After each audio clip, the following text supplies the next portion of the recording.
Live studio.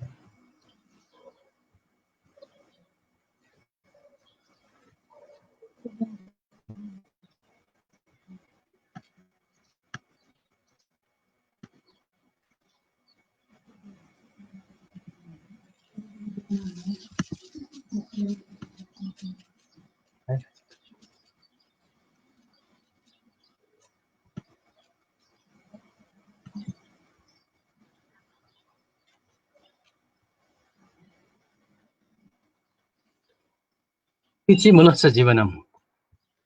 कृषि र कृषि सेरोफेरोमा रहेर विज्ञ र वैज्ञानिकसँगको साप्ताहिक कार्यक्रमको 6औं अन्तर्क्रिया यहाँहरू सबैलाई स्वागत। नमस्कार, म गोविन्द रिजाल। कार्यक्रमको ढाँचा अनुसार एक विज्ञले एक समसामयिक विषयमा प्रस्तुति दिनुहुनेछ।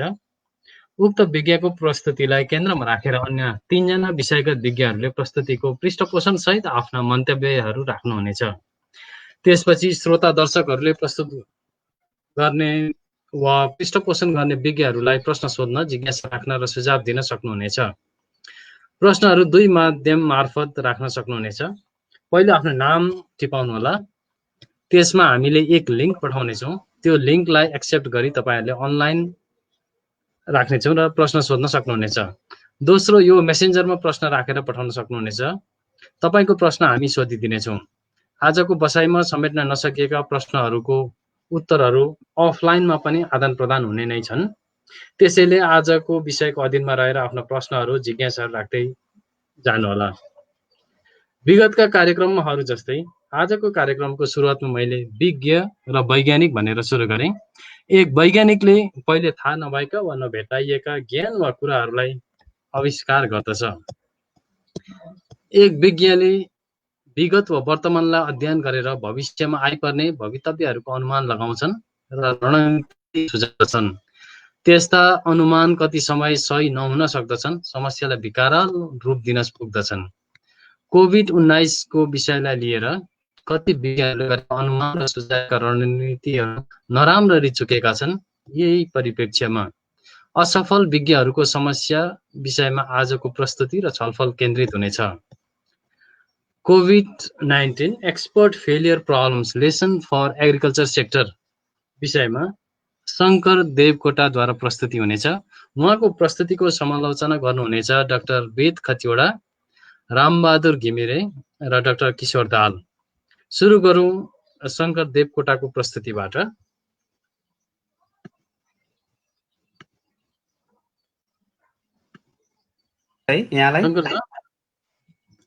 शङ्कर सर अहिले कहाँ हुनुहुन्छ? म अहिले अमेरिकाको मेरील्यान्ड राज्यमा छु। हजुर, त्यहाँ कोरोनाको असर कस्तो छ? अब यहाँ अमेरिका एज अ होल अब निकै समस्या देखिया छ। यहाँ चाहिँ अब मान्छेहरू अब सङ्क्रमण पनि यहाँ अब अरूको तुलनामा ज्यादै नै छ र यहाँ मृत्यु दर पनि यहाँ धेरै देखिया छ। म बसेको राज्यमा पनि करिब 30,000 जस्तो चाहिँ केसहरू देखिया छ र चान्चुन 1700-1800 जना मान्छेको मृत्यु भएको छ। र यो अब अहिले केही दिनसम्म विगत केही दिनमा अलिकति स्लोडाउन त देखिया छ, तर पनि अब यसले चाहिँ अब अलि 1-2 हप्तामा कस्तो रूप लिन्छ भनेर अहिले खासै भन्न सक्ने स्थिति छैन। यहाँ अब सबैजना मिलेर अब यसलाई कसरी हुन्छ समाधान गर्नेतिर चाहिँ भरमग्दुर सबैको प्रयास छ। अब अमेरिका लकडाउनमै छ। अब लकडाउन भने पनि यहाँ साधारण आफ्नो बेसिक निडहरूको लागि बाहिर जाने आउने त साधारण गर्न पाइन्छ। त्योभन्दा बाहेक अरू सबै चाहिँ मान्छे घरमै बस्ने, स्कुलहरू सबै बन्द छन्, अफिस कार्यालयहरू सबै बन्द छन् हैन। अब एसेन्सियल वर्कहरू मात्रै भइरहेछ। त्यस्तै छ। अब स्थिति अलिकति नाजुक छ, तर यो सबै कुरा चाहिँ बिस्तारै समाधान हुँदै जाला भन्ने अब आशा गरौँ हामीले।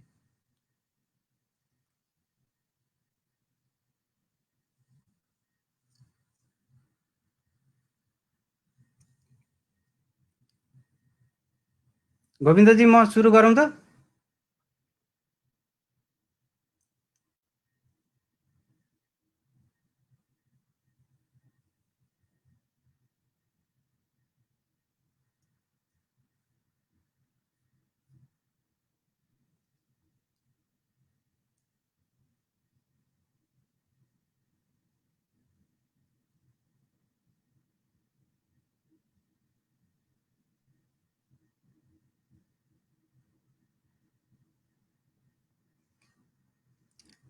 हेलो गोविन्दजी, अब यो म बोले हुन्छ, म सुरु गरौँ?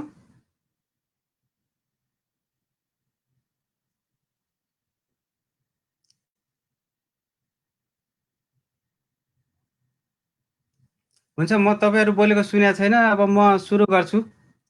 ल हुन्छ हुन्छ। ए त्यही त, तपाईँहरूको त्यो भिडियोहरू पनि आएको छैन कि, म मात्रै देखाएको छु, त्यही भएर म अलिकति कन्फ्युज छु। अहिले हजुरलाई मात्रै राखेका छौँ। ए ल ठिक छ ठिक छ। ल खास गरी अब आजको यो डिस्कसन मैले अलिकति इन्फर्मल टाइपले प्रेजेन्ट गर्न लागिरहेको छु।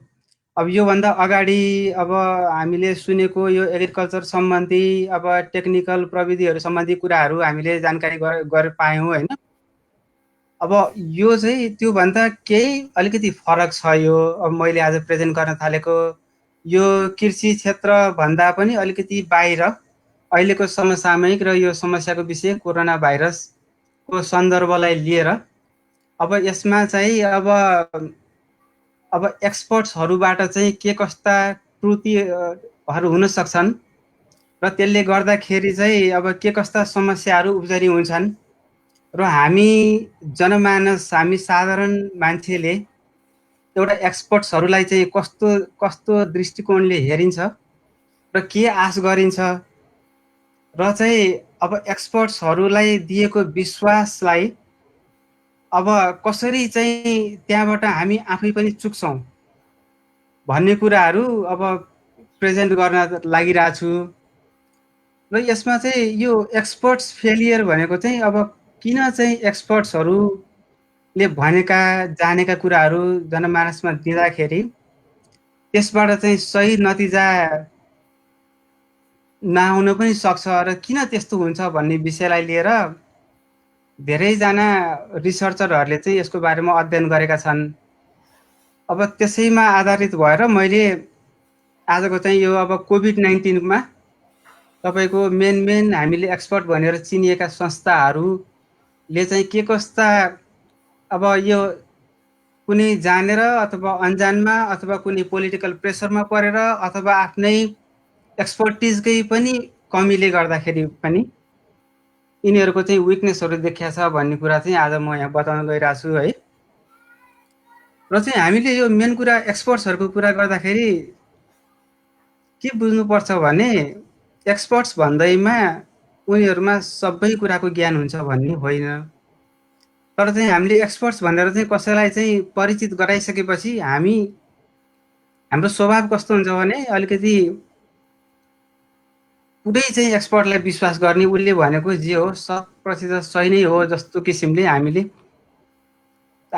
त्यस्तो सोच आउँछ होइन। त्यो हाम्रो सोचको कारणले पनि खास त्यहाँ समस्याहरू क्रिएट गरेर आउँछ। किनभने कतिपय एक्सपर्ट्सहरूले उनीहरूले जानेको कुरा मात्रै भनिरहेका हुन्छन्। ल हामीले त्यो कुरा चाहिँ सुन्दाखेरि चाहिँ अनि हामीले चाहिँ त्यसमा अरू हाम्रो ज्ञान अथवा हाम्रो बुझाइको आधारमा हामीले त्यसलाई इन्टरप्रिटेसन गर्दाखेरि गलत इन्टरप्रिटेसन गरे पनि हुन सक्छौँ कि। त्यही भएर बढी एक्सपर्ट्सहरूलाई चाहिँ कति ठाउँमा हामीले ओभरवेट दिइरहेको पनि हुन्छौँ। त्यो हामीले ओभरवेट दिँदाखेरि एक्सपर्ट्सहरूलाई के हुन्छ भने उनीहरूलाई चाहिँ बढी चाहिँ आफूले जुन अब वेट पाएपछि अनि उनीहरूलाई चाहिँ त्यसले पनि डिफिकल्ट सिचुएसनमा पार्छ र अनि उनीहरूको एक्सपर्टिजभन्दा अलिकति बाहिर डेभिएट भएर उनीहरूले एक्ट गर्ने चाहिँ अथवा चाहिँ सुझाव दिने प्रवृत्ति हुन्छ र त्यसले गर्दाखेरि पनि अलिकति समस्या आउन सक्छ है।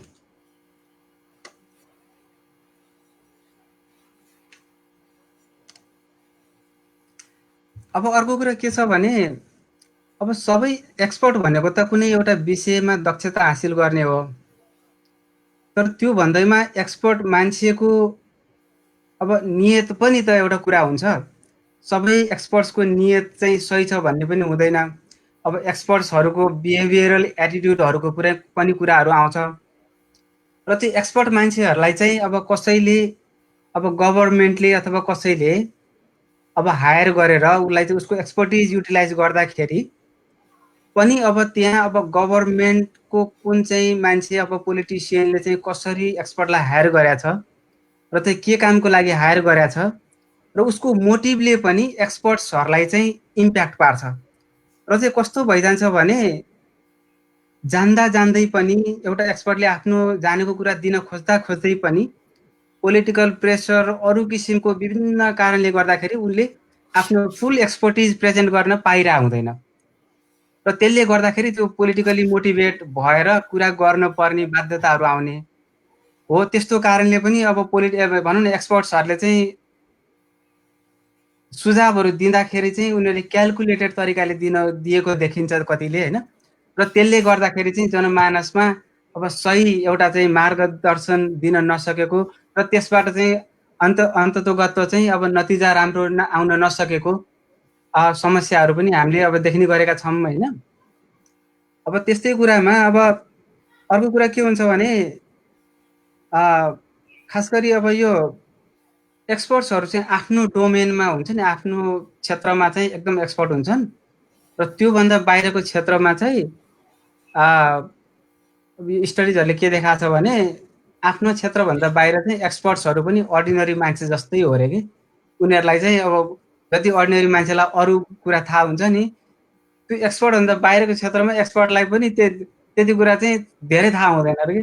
तर हामीले चाहिँ एक्सपर्ट भनेर चाहिँ भनिसकेपछि चाहिँ उसलाई चाहिँ अब अरू क्षेत्रमा पनि उसले बोल्यो भने पनि त्यत्तिकै वेटले चाहिँ उसलाई प्रायोरिटी दिइरहेको हुन्छौँ कि हामीले हो। त्यस्तो कारणले गर्दाखेरि पनि अब त्यो एक्सपर्ट्सहरूको समस्या त्यसरी आउँछ भन्ने कुराहरू हो। यो मैले जति पनि कुराहरू अहिले भने यिनीहरू चाहिँ अब विगतमा मान्छेहरूले रिसर्च गरेर पब्लिस गरेको पेपरको आधारमा मैले यो भने हो होइन। अब यही कुरामा अब मैले भनौँ न बिस्तारै अब यो कोरोना भाइरस आयो, त्यसपछि चाहिँ अब यो अब मान्छेले चाहिँ यसलाई कसरी ह्यान्डल गरे, गभर्मेन्टहरूले कसरी ह्यान्डल गरे, एक्सपर्ट्सहरूले के भने, सुरुमा के कस्ता कुराहरू भए होइन, कहाँ कहाँ चाहिँ अब के गर्न खोज्दा चाहिँ के बिग्रियो भन्ने कुराहरू चाहिँ अब म यहाँ अब यो मैले 3टा चाहिँ एक्सपर्ट्स फेलियर प्रब्लम भनेर मैले 3टा इक्जाम्पल राखेको छु। त्यसमा चाहिँ एउटा सिडिसी, अर्को चाहिँ WHO यो वर्ल्ड हेल्थ अर्गनाइजेसन, अनि अर्को थर्डमा चाहिँ मैले एउटा यो प्रेडिक्सन मोडल, अहिले कोरोना भाइरस सम्बन्धी के भइरहेछ भन्ने प्रेडिक्सन गर्ने मोडल अब बनाउने एउटा संस्था छ लन्डनमा। यो एउटा कलेजको एउटा डिपार्टमेन्ट हो, यो एपिडेमियोलोजी डिपार्टमेन्टको। तिनीहरूले पब्लिस गरेको रिपोर्टको बारेमा चाहिँ म कुराहरू भन्न चाहन्छु। अब म सुरु गर्छु सिडिसीबाट सुरु गर्छु होइन। सिडिसी भनेको अब America centre of disease control, अमेरिकाको यो पब्लिक हेल्थ र इन्फेक्सियस डिजिज सम्बन्धी हेर्ने अब सबैभन्दा ठुलो संस्था हो। अब यो यस्ता यी महामारीहरू, यो इन्फेक्सियस डिजिजहरू, यो इन्फ्लुएन्जाहरू, यो स्वाइन फ्लू पहिला आउँदा पनि यो सिडिसी चाहिँ अग्रपङ्क्तिमा बसेर चाहिँ यिनीहरूले चाहिँ यसलाई चाहिँ अब मिटिगेट गर्ने, यसलाई कन्ट्रोल गर्ने, यसको बारेमा चाहिँ इन्फर्मेसनहरू प्रोभाइड गर्ने काम गर्थे। अब यो संस्थाले चाहिँ अब यो अहिलेको कोरोना भाइरसको केसमा चाहिँ एउटा के भइदियो सुरुमा भने, कोरोना भाइरस चाइनाबाट चाहिँ स्प्रेड भएपछि यो चाहिँ अब अमेरिकामा पनि आउने फाटाफुट्टा केसहरू देखिन थालेपछि यहाँ यति चाँडो मान्छेहरूले रियाक्ट गरे कि सबैले दोकानमा जाने, भरभरको सामान सबै उठाउने। अब यसमा पनि खास गरी यो मास्कहरू अनि यो सेनिटाइजरहरू यस्तो चाहिँ सबै चाहिँ सुरुमै यो फेब्रुअरीको मिडतिर नै पुरा सर्टेज भइसकेको थियो। अब चाहिँ सिडिसीले के गर्यो भने अब मास्कको सम्बन्धमा उनीहरूले अब मास्क सर्टेज भएपछि त डक्टरहरूलाई सर्टेज हुने भयो, न अब हेल्थ केयर वर्करहरूलाई सर्टेज हुने भएको भएर उनीहरूले चाहिँ विज्ञप्ति निकाल्दा के भन्यो भने यो मास्क चाहिँ खासै लाउन जरुरी छैन पब्लिकले, यो चाहिँ अब हेल्थ केयरहरूले मात्रै लाउने हो अथवा चाहिँ बिरामी अब यो सङ्क्रमित मान्छेले मात्रै लगाउने हो भन्ने किसिमको सूचना प्रवाह गर्यो। त्यसले गर्दाखेरि खास त मास्क चाहिँ अब अरू देशमा हेर्ने भने जस्तो मास्क होइन, अब हङकङतिर, जापानतिर, सिङ्गापुरतिर, ताइवानतिर यिनीहरूले सुरुदेखि नै मास्क लगाए। अब यिनीहरूले भनौँ न मास्कले चाहिँ प्रिभेन्ट गर्छ भन्ने कुरा धेरै स्टडीहरूले देखाइरहेको थियो। यति हुँदै पनि अमेरिकामा सिडिसीले मास्क नलगाऊ भनेर नै भन्यो, भिडियो नै बनायो, मिडियामा आएर भन्यो। त्यसले गर्दाखेरि मान्छे सुरुमा मास्क अब सिडिसी भनेको त्यस्तो अब एक्सपर्ट संस्था, त्यहाँबाट आइसकेपछि मान्छेले विश्वास गरे, धेरै मान्छेले मास्क लगाएनन् सुरुमा। त्यति मात्रै भएन कि तपाईँको यहाँ अमेरिकामा ठुला कम्पनीहरू जहाँ अब हजारौँ मान्छेहरू दैनिक काम गर्न जान्छन्, त्यो काम गर्ने स्थानमा पनि अब त्यहाँको म्यानेजमेन्टले मास्क लाउन नदिने मास्क लगाएको मान्छेलाई चाहिँ मास्क लगाएर नआऊ भन्ने, अब रेस्टुरेन्टहरूमा पनि अब ओनरहरूले अथवा यस्तो कन्भिनियन्ट स्टोरहरूमा पनि अब भनौँ न त्यहाँ काम गर्ने मान्छेलाई मास्क लाउन नदिने यस्तो कुराहरू आयो अमेरिकामा। त्यसले गर्दा के भयो भने अब खास त मास्कको बेनिफिट थियो नि त। अब यो त मास्कले त अब दशौँ वर्षदेखिको चाहिँ स्टडी छ, मास्कले चाहिँ यो भाइरल इन्फेक्सन, रेस्पिरेटरी डिजिजहरूमा स्प्रेड हुनलाई मास्कले प्रोटेक्ट गर्छ भन्ने थाहा थियो। उनीहरूले चाहिँ सुरुमै भनौँ न अब सिडिसीले तपाईँको अब यो हाम्रो खास हेल्थ केयरमा चाहिँ सप्लाई सर्टेज भएर चाहिँ प्लिज तपाईँहरूले नकिन्नु, नचाहिने अब एक्स्ट्रा किनेर नराख्नुहोस् भनेर भनिदिया भए चाहिँ मेसेज, सही मेसेज जान्थ्यो है। तर उनीहरूले यसको अहिले पनि भिडियोहरू छ, उनीहरूले चाहिँ यो हेल्पफुल छैन, इभन यसले त अब जनरल पब्लिकलाई त झन् असर, नेगेटिभ असरै गर्न सक्छ भन्ने किसिमको कुराहरू ल्यायो कि। त्यसले गर्दा के भयो भने त्यो एक्सपर्ट्सले एउटा त्यो सिडिसीमा काम गर्ने एक्सपर्ट्सलाई थाहा थियो कि यो जुन उनीहरूले कुरा भनिरहेछन् नि उनीहरूले गलत भनिरहेछ भने थाहा थियो, तर उनीहरूलाई प्रेसर यस्तो आयो कि उनीहरूले चाहिँ त्यो गलत हुँदा हुँदै पनि उनीहरूले त्यो मेसेज ब्रोडकास्ट गर्न पर्यो। यो पोलिटिकल प्रेसर, चारैतिरको प्रेसरले गर्दाखेरि के हो त्यस्तो एउटा घटना भयो होइन। अब अर्को कुरा के भयो भने सिडिसीको हकमा चाहिँ तपाईँलाई अब सिडिसीलाई पहिले पनि थाहा थियो, सिडिसीलाई चाहिँ अब यस्तो अब यो इन्फेक्सियस डिजिजहरू आउँदाखेरि के गर्नुपर्छ भन्ने उनीहरूको प्रोटोकल छ, उनीहरूको सबै स्ट्यान्डर्ड प्रोसिजरहरू छ, उनीहरूलाई चाहिँ कसरी ह्यान्डल गर्ने, कति टेस्ट गर्ने, कसरी टेस्ट गर्ने भन्ने सबै थाहा थियो। तर पनि सिडिसीको एक्सपर्ट्सहरूले के गर्यो भने होल अमेरिकाभरिको चाहिँ टेस्टिङ गर्ने किटहरू चाहिँ सबै उनीहरूले आफ्नो मातहतमा राखेर उनीहरूले मात्रै टेस्ट गर्न पाउने किसिमको व्यवस्था बनाइरहेको रहेछन् पहिल्यैदेखि है। त्यसले गर्दाखेरि के भयो, डिजिज एकदम ऱ्यापिडली फैलिन थाल्यो। तर चाहिँ सिडिसीको चाहिँ टेस्ट गर्ने क्यापासिटी खासै धेरै रहेन रहेछ र अरू हस्पिटलहरूलाई अनि अरू प्राइभेट ल्याबहरूलाई यिनीहरूले टेस्ट गर्ने अथोरिटी दिएको रहन्छ सुरुमा। र चाहिँ अनि सुरुमा सिडिसीले टेस्ट गर्दाखेरि चाहिँ जति अब चाँडो गर्न पर्ने हो उति चाँडो चाहिँ यिनीहरूले टेस्ट गर्न सकेन, एउटा त्यहाँ मिस्टेक भयो। र चाहिँ अब उनीहरूले तुरुन्तै अब भनौँ न सबै ल्याबहरूलाई टेस्ट गर्न दिने भनेर भन्न पनि नसक्ने अवस्था रहेछ,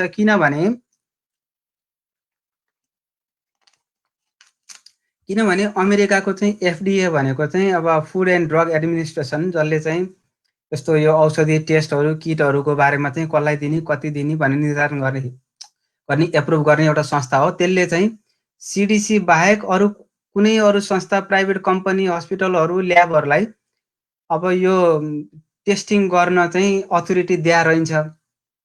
र चाहिँ अब यहाँ तपाईँको स्प्रेड भएको 15-20 दिन गइसक्दा पनि सिडिसीले चाहिँ अब 2-4वटा 1000वटा भन्दा बढी टेस्ट गर्न सकेन सुरुमा।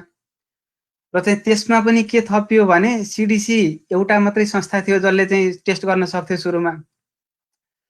र उनीहरूले टेस्ट गर्न पठाएको चाहिँ स्याम्पल त्यो टेस्ट किटहरूमा चाहिँ सुरुको चाहिँ 2-4 हजारवटा चाहिँ टेस्ट किटहरूमा चाहिँ त्यो किटहरू चाहिँ त्यो टेस्टिङ किटहरू चाहिँ फल्टी देखियो। त्यो फल्टी देखेपछि त्यसले चाहिँ अब सही टेस्टिङ गर्न सकेन, अब पोजिटिभ केसहरूलाई पनि नेगेटिभ देखायो त्यसले होइन।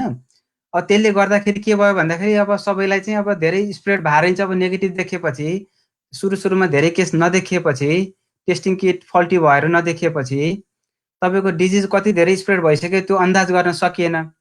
सुरुमा चाहिँ त्यहाँनिर अलिकति चुक्यो होइन। हो यस्तो यस्तो कारणले गर्दाखेरि चाहिँ अब सिडिसीले चाहिँ समयमै अब आफूले भनौँ न भने जस्तो कुरा गर्न सकेन। अब अहिले त त्यसपछि अब त्यो मिस्टेक भइसकेपछि बल्ल यिनीहरूलाई रियलाइज भयो र एफडिएले पनि त्यो सबैले टेस्ट गर्न नपाउने भन्ने जुन रुल थियो त्यसलाई चाहिँ खोकुलो पारिदियो। त्यसपछि अनि बल्ल प्राइभेट कम्पनीहरू, अरू ल्याबहरू, अरू गभर्मेन्ट हस्पिटलहरू सबैले आफ्नो आफ्नो ठाउँमा चाहिँ आफ्नो क्यापासिटी अनुसार चाहिँ टेस्टिङ गर्न मिल्ने व्यवस्था आयो। त्यसपछि बल्ल अहिले चाहिँ अब ऱ्यापिडली टेस्ट हुन थालेको छ। अब अहिले सायद मलाई लाग्छ अमेरिकामा विश्वमा नै सबैभन्दा धेरै टेस्ट गर्ने राज्य चाहिँ अमेरिका नै हो क्यारे। झन्डै 6-7 मिलियन जस्तो चाहिँ टेस्ट गरिसकेका छन् यिनीहरूले अहिले आएर। तर सुरुमा चाहिँ त्यस्ता त्रुटिहरू भए र त्यो त्रुटिहरू चाहिँ कसरी भयो भन्दाखेरि अब हामीले एक्सपर्टलाई चाहिँ धेरै विश्वास गऱ्यौँ, अब उनीहरूले टेक केयर गर्न सक्छन् भन्ने विश्वास थियो सबैको। अब त्यो विश्वासमा पनि चाहिँ अलिकति चुकियो भन्नु पर्यो। त्यसले गर्दाखेरि अब हो यसरी भनौँ न त्यो नजानिदो तालले चाहिँ अब एक्सपर्ट्सहरूबाट चाहिँ अब मिस्टेक हुन्छ, तिनीहरूको अर्गनाइजेसन, तिनीहरूको पोलिटिकल इन्फ्लुएन्स, त्यहाँभित्रको सबै हुन्छ नि। अब प्रोसिजरहरूमा चाहिँ अब धेरै किसिमको अनफोर्सिन सिचुएसनहरू आउँछन् र चाहिँ त्यसरी मिस्टेक हुन्छ भन्ने कुरा एउटा हो। र अर्को चाहिँ म चाहिँ अब यो सिडिसीबाट अब WHO मा जान चाहन्छु। अब WHO भनेको अब वर्ल्ड हेल्थ अर्गनाइजेसन, अब यसको चाहिँ अब संसारभरि नै यसको चाहिँ स्याटेलाइट अफिसहरू हुन्छन् र यो संस्था पनि अब यस्तै अब रोगहरू, सरुवा रोगहरूको बारेमा चाहिँ उनीहरूले चाहिँ रेकर्ड राखेको हुन्छ। अब कहाँ के भइरहेछ, कतै डिजिज नयाँ देखियो भने चाहिँ यिनीहरू पहिला नै गएर इन्भेस्टिगेट गर्ने, के भइरहेछ त्यसको रिपोर्टहरू बनाउने, वर्ल्डमा चाहिँ इन्फर्मेसनहरू स्प्रेड गर्ने, अब डिसिमिनेट गर्ने यिनीहरू काम गर्छन् यिनीहरूले WHO ले। र चाहिँ सुरुमा चाइनाको केसमा के भइदियो भने चाइनामा फर्स्ट चाहिँ युहानमा चाहिँ अलिअलि केस देखियो भनेपछि त्यहाँ चाइनाको डक्टरहरूले अब यो नचिनेको अथवा नयाँ किसिमको एउटा भाइरल इन्फेक्सन आइरहेछ भन्ने कुराहरू उनीहरूले चाहिँ जानकारी गराए वुहानको भनौँ न त्यहाँको चाहिँ हेल्थ डिपार्टमेन्टलाई। अनि तर त्यो हेल्थ डिपार्टमेन्टहरूले चाहिँ अनि त्यही कुरा चाहिँ WHO ले पनि थाहा पायो सुरुमा है। अनि WHO ले चाहिँ अब त्यहाँ नयाँ भाइरस चाहिँ आइरहेछ, कुन हो के हो भन्ने थाहा छैन भनेर थाहा पाएपछि उनीहरूले चाहिँ आफ्नो टोली पठाएर त्यहाँ अब के भइरहेको यथार्थ जानकारी लिन पर्ने हो। उनीहरूले टोली त पठाए, तर त्यहाँ भइदियो के भने तपाईँको WHO ले चाहिँ ओभरसाइट गर्नमा चाहिँ अलिकति कमजोरी देखियो त्यहाँ। अब त्यो किन कमजोरी देखियो भन्दाखेरि उनीहरूले चाहिँ यहाँ अमेरिकामा एकजना बर्कली युनिभर्सिटीमा चाइनिज मूलका एकजना प्रोफेसरले यो उता चाहिँ त्यो नजाने जोजाले चाहिँ यो भाइरस फैलिरहँदाखेरि चाइनिज न्युजहरू फलो गरिरहनु भएको रहेछ र चाहिँ उहाँले चाहिँ त्यो चाइनिज मिडियामा लेखेको, चाइनिज ल्याङ्ग्वेजमा लेखेको मिडियाको कुराहरू सुन्दै जाँदाखेरि र चाहिँ उता WHO ले चाहिँ चाइनामा गएर स्टडी गरेर रिलिज गरे इन्फर्मेसन चाहिँ त्यो चाइनिज लोकल ल्याङ्ग्वेजमा लेखेका न्यारेटिभ चाहिँ ठ्याक्कै म्याच हुन गएको भएर उहाँले चाहिँ WHO ले चाहिँ आफूले इन्डिपेन्डेन्ट इन्भेस्टिगेसन नगरिकन अब चाइनाको अथोरिटीहरूको न्यारेटिभलाई चाहिँ अब भ्यालिड मानेर चाहिँ अब त्यही कुराहरू चाहिँ पब्लिस गरेर चाहिँ बाहिर चाहिँ अब जानकारी गरेरहेछ भन्ने कुराहरू आयो हैन। अनि अर्को कुरा के भइदियो भने सायद तपाईँहरूलाई पनि जानकारी होला, वुहानमा तपाईँको सुरुमा केस आउँदाखेरि यो लगभग फर्स्ट केस आएको चाहिँ डिसेम्बर 10 मै हो, तर त्यति बेला कोरोना भन्ने कसैलाई पनि थाहा थिएन।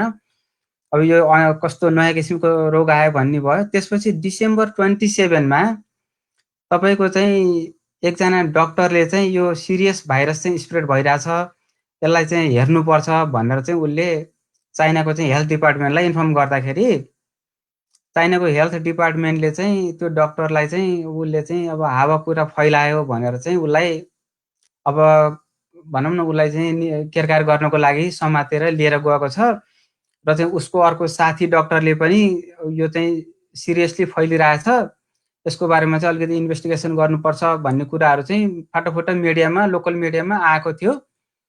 र चाहिँ त्यो कुरा चाहिँ के भयो भने अब त्यहाँ चाइना सरकारले चाहिँ अब बिचमा अब यो जानकारी नभइकन उनीहरूले चाहिँ डिटेलमा अब इन्फर्मेसन बाहिर ल्याउन चाहेन र WHO लाई चाहिँ त्यो कुरा जानकारी थियो र त्यति हुँदाहुँदै पनि उनीहरूले पनि फर्दर अब त्यहाँ इन्भेस्टिगेसन गरेन WHO ले के सुरुमा। त्यसले गर्दाखेरि चाहिँ अब भित्रभित्र चाहिँ यो अलिअलि फैलिसकेको थियो र चाहिँ चाइनाले चाहिँ अब मलाई लाग्छ चाइनाले सुरुमा यसलाई चाहिँ यहीँ नै कन्टेन गर्न सकिन्छ होला भनेर अब यो बाहिर चाहिँ किन बिग डिल गर्ने भनेर सायद चाहिँ यो कुरा बुझ्दाखेरि चाहिँ अलिकति इन्फर्मेसनहरू भित्रभित्रै राख्ने जस्तो सुरुमा त्यस्तो गर्दा गर्दै चाहिँ यो अलिकति बाहिर फैलेर अब यो उनीहरूले कन्ट्रोल गर्न नसक्ने अवस्थामा पुगेको भन्ने कुराहरू चाहिँ धेरै न्युजहरूमा आछ कि अहिले। र त्यो विषयमा पनि सिडिसीले त्यो WHO ले चाहिँ अब उनीहरूको ओभरसाइटमा चाहिँ विकनेस भयो भन्ने कुरा हो यो चाहिँ। अब उनीहरूले चाहिँ सुरुमै चाहिँ चाइनिज सरकारलाई चाहिँ अलिकति कडाई गरेर चाहिँ त्यहाँको त्यो यथार्थ कुरो निकाल्न चाहिँ उनीहरूले प्रेसर गर्न सकिया भए सायद चाहिँ अब त्यहीँबाट चाहिँ यो अब डेडली भाइरस आछ, यसलाई चाहिँ चाँडो कन्ट्रोल गर्नुपर्छ भनेर अब त्यहाँ अब अलिकति कन्ट्रोल मेकानिजमहरू त्यहाँ सुरुमा गर्न सकिन्थ्यो होला, त्यहाँबाट बाहिर चाहिँ स्प्रेड हुन अलिकति कम हुन्थ्यो होला भन्ने हिसाबले अहिले मान्छेहरूले अब धेरै अड्कलबाजी गर्ने कुरा भयो अहिले हैन।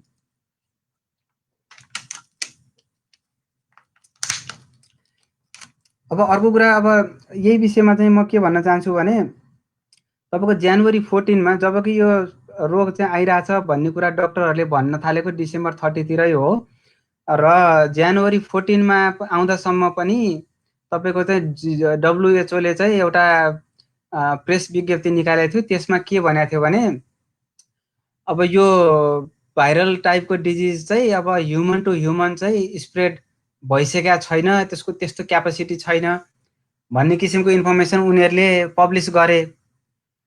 तर चाहिँ त्यो बेलासम्म चाइनामा निकै धेरै चाहिँ अब भनौँ न लगभग 200 जना जस्तो चाइनिज मान्छेहरूलाई त्यही सिमिलर टाइपको डिजिज लागेर अब उनीहरू चाहिँ हस्पिटलाइज भइसकेका थिए र त्यति बेलासम्ममा अब यो जनवरी 14 भन्दा अगाडिसम्ममा चाइनाको ल्याबहरूले तपाईँको यो भाइरस पत्ता लगाएर यो सार्स जस्तै कोरोना फ्यामिलीको भाइरस हो भन्ने पनि पत्ता लगाइसकेर उनीहरूले चाहिँ त्यो जिनोम सिक्वेन्स चाहिँ पनि पुरै चाहिँ बनाइसकेका थिए चाइनाको ल्याबमा हैन।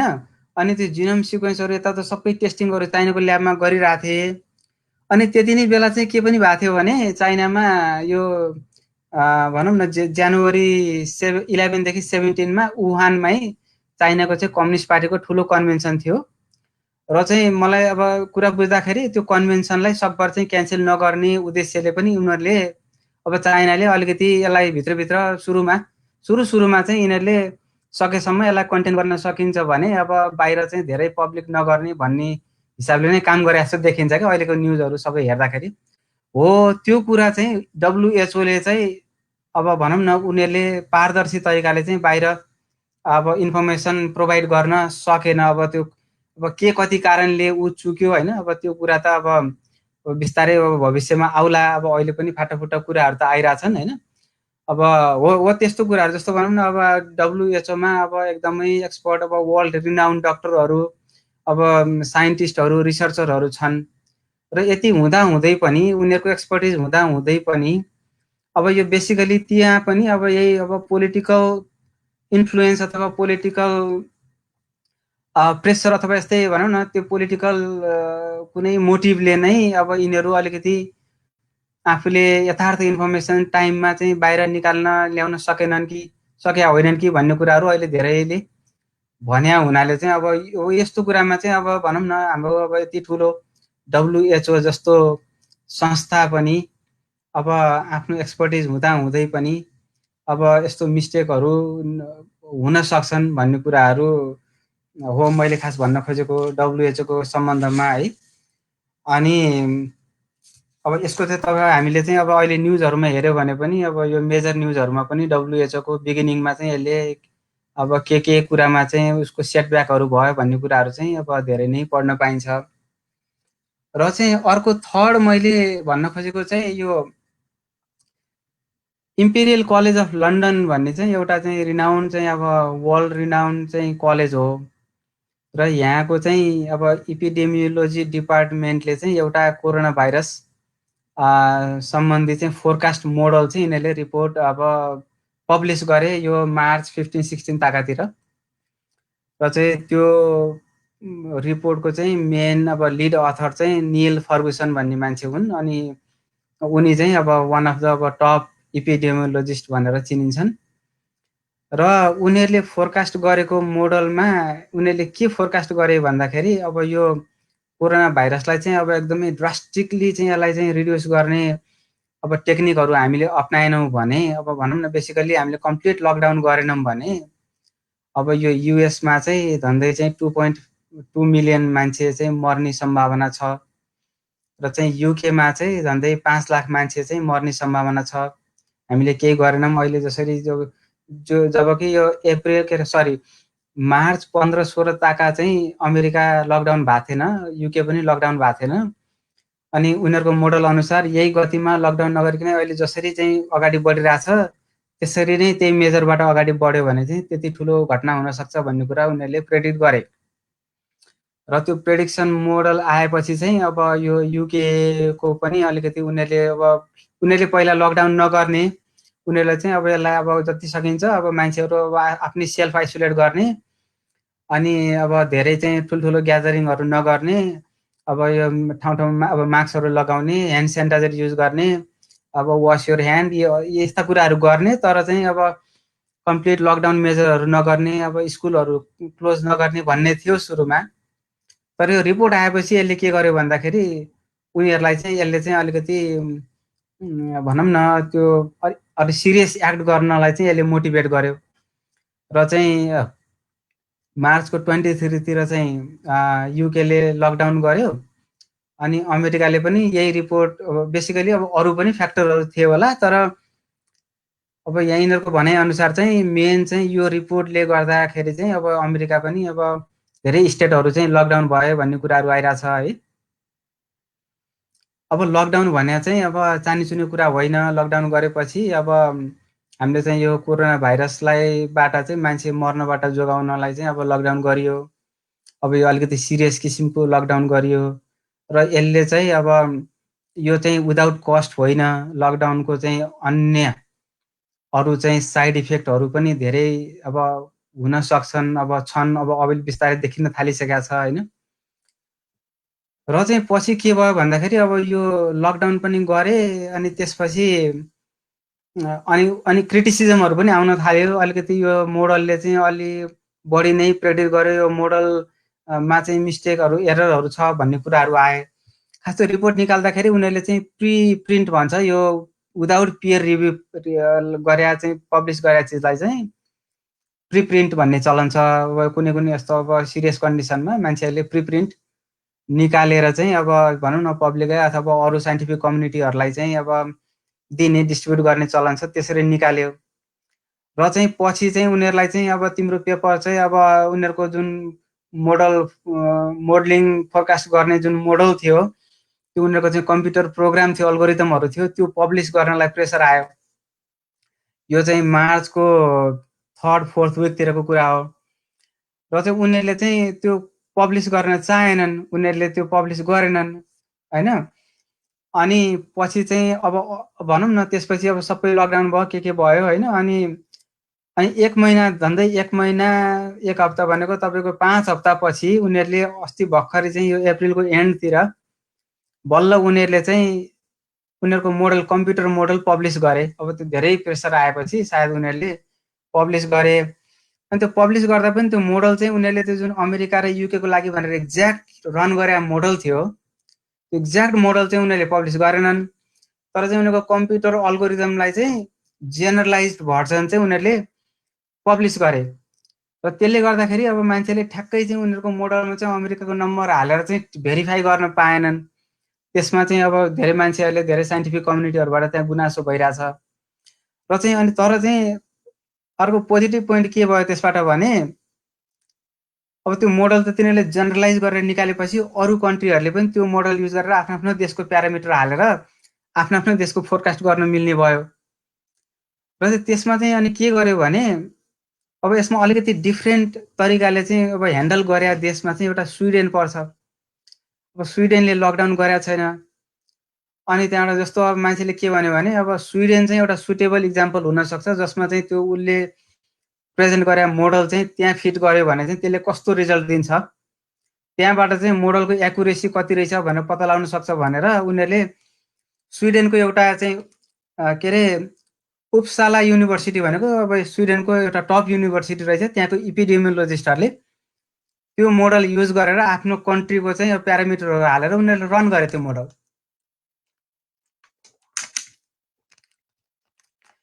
त्यो मोडल रन गर्दाखेरि चाहिँ रिजल्ट के आयो भने, तपाईँको त्यो मोडलले के देखायो भने तपाईँको चाहिँ लकडाउन नगरिकनै चाहिँ अब कन्ट्रीले ह्यान्डल गर्यो भने, अब लकडाउन गरेन, स्कुलहरू सटडाउन गरेन, अब मेजर भनौँ न सबैलाई चाहिँ स्टे होम अर्डर गरेन भने चाहिँ तपाईँको स्विडेनमा तपाईँको मे 1 सम्ममा 40,000 डेथ हुने भनेर प्रेडिक्ट गर्यो मोडलले है।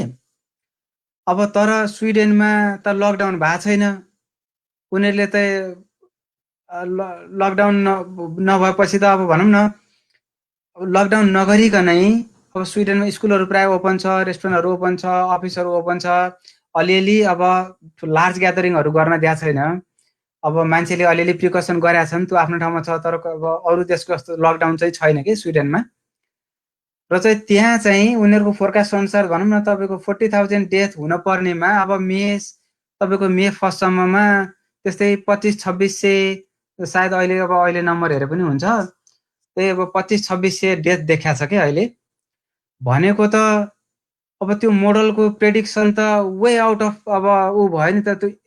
त्यसलाई त बेसिकली अब भनौँ न 40,000 डेथ हुन पर्नेमा जम्मा 25 डेथ मात्रै भयो रियलमा भने, त्यसले त तपाईँको अलमोस्ट 10-15 टाइम्स 10-15 फोल्ड्स नै अफ रिजल्ट देखायो नि त होइन। त्यो एकदमै एक्जाजरेटेड भ्यालु आयो उनीहरूको मोडलबाट।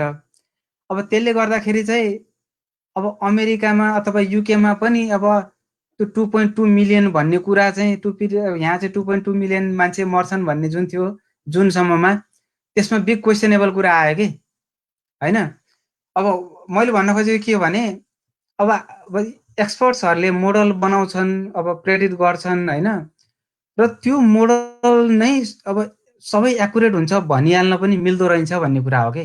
अब खास अब यो स्विडेनको केसलाई हेर्दाखेरि हामीले के देख्यौँ भने अब अरू त हामीले अब अमेरिकामा युकेमा त त्यो मोडल अहिले लगाउन मिल्दैन, किनभने यहाँ चाहिँ लकडाउन छैन, लकडाउन छ। लकडाउन नभएको अवस्थामा के हुन्थ्यो भन्ने त अब अहिले त्यो हेर्न मिल्दैन, किनभने त्यो हामीसँग नम्बर छैन। तर चाहिँ त्यही नम्बर स्विडेनमा थियो र तिनीहरूले त्यहाँ टेस्ट गरे, त्यहाँ त्यत्रो धेरै अफ आउँदाखेरि त तपाईँको चाहिँ अब अमेरिकाको नम्बर पनि त अफ आयो कि भनेर त शङ्का गर्ने ठाउँ त भयो नि होइन। हो त्यो हिसाबले चाहिँ अब यो बेसिकली अब लकडाउनको पनि अब भनौँ न अब प्लसेस एन्ड माइनसहरू छ। तपाईँ चाहिँ लकडाउन चाहिँ कुन हदसम्म गर्ने, अब कस्तो अवस्थामा गर्ने होइन। अब यो त्यति सजिलो डिसिजन चाहिँ होइन कि। अब अहिले त लगभग संसार नै अब लकडाउनमै ठप्पै जस्तो छ।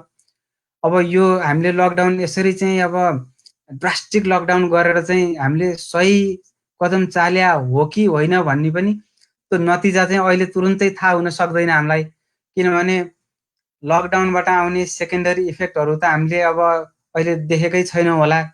अब यो कति समयसम्म लकडाउन जाने हो, त्यति बेलासम्म चाहिँ कति अरू साइड इफेक्ट हुन्छन् नि त्यो आउने हो भन्ने कुरा अब हामीले अहिले अड्कल पनि गर्न सकिरहेको छैनौँ। अहिले त हामीले के भने यो मोडलहरूले पनि के गर्छ भने अजम्सन, उनीहरूको सर्टेन अजम्सन हुन्छ, त्यो अब प्रिटी मच अब युनिडिरेक्सनल हुनसक्छ। अब यो मोडलले कोरोना भाइरसलाई फोकस गरेर मोडलिङ गर्यो होइन, कोरोना भाइरस चाहिँ स्प्रेड भयो, यति भयो भने कति मान्छे मर्छन्, स्प्रेड गर्न सक्यो भने कति बच्छन् भन्ने। तर लकडाउन गर्दाखेरि चाहिँ त्यसको चाहिँ अरू इम्प्याक्ट कस्तो हुन्छ भन्ने कुरा डिटेलमा त मोडलले चाहिँ सबै कुरा भनेन नि त होइन। हो त्यसले गर्दाखेरि अब यो मोडलहरू पनि तपाईँको चाहिँ मिस्टेक हुन सक्छन्, यसमा पनि एरर हुन सक्छ। जस्तो कि हामीले एक्सपर्टै भने पनि अब उनीहरूको मोडल पनि अब सधैँ भ्यालिड हुन्छ भन्ने होइन भन्ने कुरा चाहिँ मैले खास यहाँ प्रेजेन्ट गर्न खोजेको हो है। अब त्यो चाहिँ इम्पेरियल कलेजको कुरा भयो। अब बाइ द वे त्यो इम्पेरियल कलेजको अब त्यो एउटा अर्को फ्यासिनेटिङ स्टोरी पनि छ।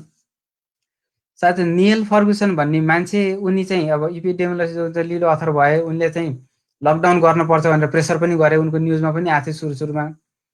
तर चाहिँ युके लकडाउन भएको बेलामा चाहिँ उनीहरूले चाहिँ लकडाउन भोइलेट गरेका रहेछन् होइन। अब त्यो लकडाउन पोलिसी भोइलेट गरेर चाहिँ अब तपाईँले सुन्नुभयो कि सुन्नु भएन, आफ्नो चाहिँ अब एउटा गर्लफ्रेन्डलाई चाहिँ आफ्नो घरमा ल्याएको।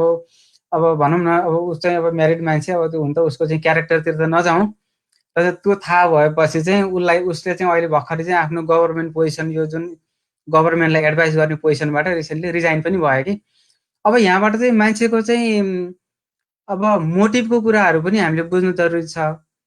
अब मोटिभमा तपाईँको भनौँ न यदि त्यस्तो डेन्जरस चाहिँ तरिकाले चाहिँ यो भाइरस चाहिँ स्प्रेड भएर त्यति धेरै मान्छे मर्छन् भन्ने चाहिँ यदि त्यो फोरकास्ट गर्ने मान्छेलाई चाहिँ साँच्चैको भित्रबाट चाहिँ त्यो लाग्या भयो, सायद उसले चाहिँ त्यो लकडाउन रुल भोइलेट गर्ने थिएन होला भन्ने कुरा पनि गर्न पाइयो नि त अहिले आएर होइन।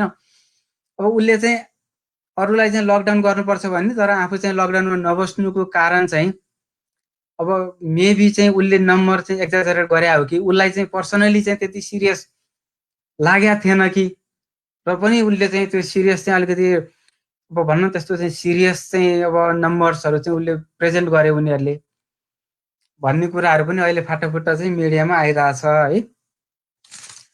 अब चाहिँ मैले यो 3टा इक्जाम्पल चाहिँ यिनै हुन् मेरो होइन। अब यही कुरालाई अब भनौँ न, अब म थोरै 2-4 मिनट, अब म धेरै समय पनि लिन्न। अब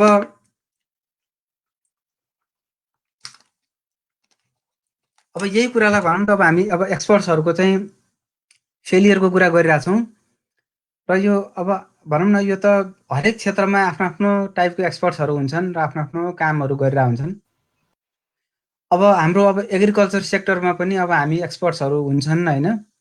अब हाम्रो क्षेत्र अब एग्रिकल्चर सेक्टरमा चाहिँ अब एक्सपर्ट्सहरूबाट यसरी नै मैले जसरी अहिले एक्सप्लेन गरेँ, अब यो अरू ठाउँमा चाहिँ एक्सपर्ट्सहरूको चाहिँ विकनेसहरू अथवा चाहिँ उनीहरूको मोटिभ, उनीहरूको चाहिँ पोलिटिकल इन्फ्लुएन्सले गर्दा चाहिँ जसरी एक्सपर्ट्सहरूबाट चाहिँ अब उनीहरूले प्रेडिक्ट गरेको, उनीहरूले फोरकास्ट गरेको, उनीहरूले निकालेको रिजल्टबाट चाहिँ नतिजा चाहिँ अब पोजिटिभ नतिजा नआउने डर जसरी यहाँ देखियो, अब त्यस्तै चाहिँ अब एग्रिकल्चर सेक्टरमा पनि हुन सक्छ है भन्ने कुरा चाहिँ मेरो आफ्नो व्यक्तिगत सोचाइ चाहिँ त्यस्तो छ कि अब त्यही हिसाबले चाहिँ अब हामी अब भनौँ न, अब यो हाम्रो अब यो एग्रिकल्चर सेक्टरमा लागेको कति मान्छेहरूमा पनि अब आफूले एक्सपिरियन्स गरेको, आफूले देखेको, अब अरू कोही मान्छेले चाहिँ अब कुनै प्लानहरू गरेको, अब कुनै प्रोग्रामहरू ल्याउँदाखेरि, अब ठुला ठुला बजेटहरू ल्याउँदा अथवा बजेटहरूको कामहरू गर्दा,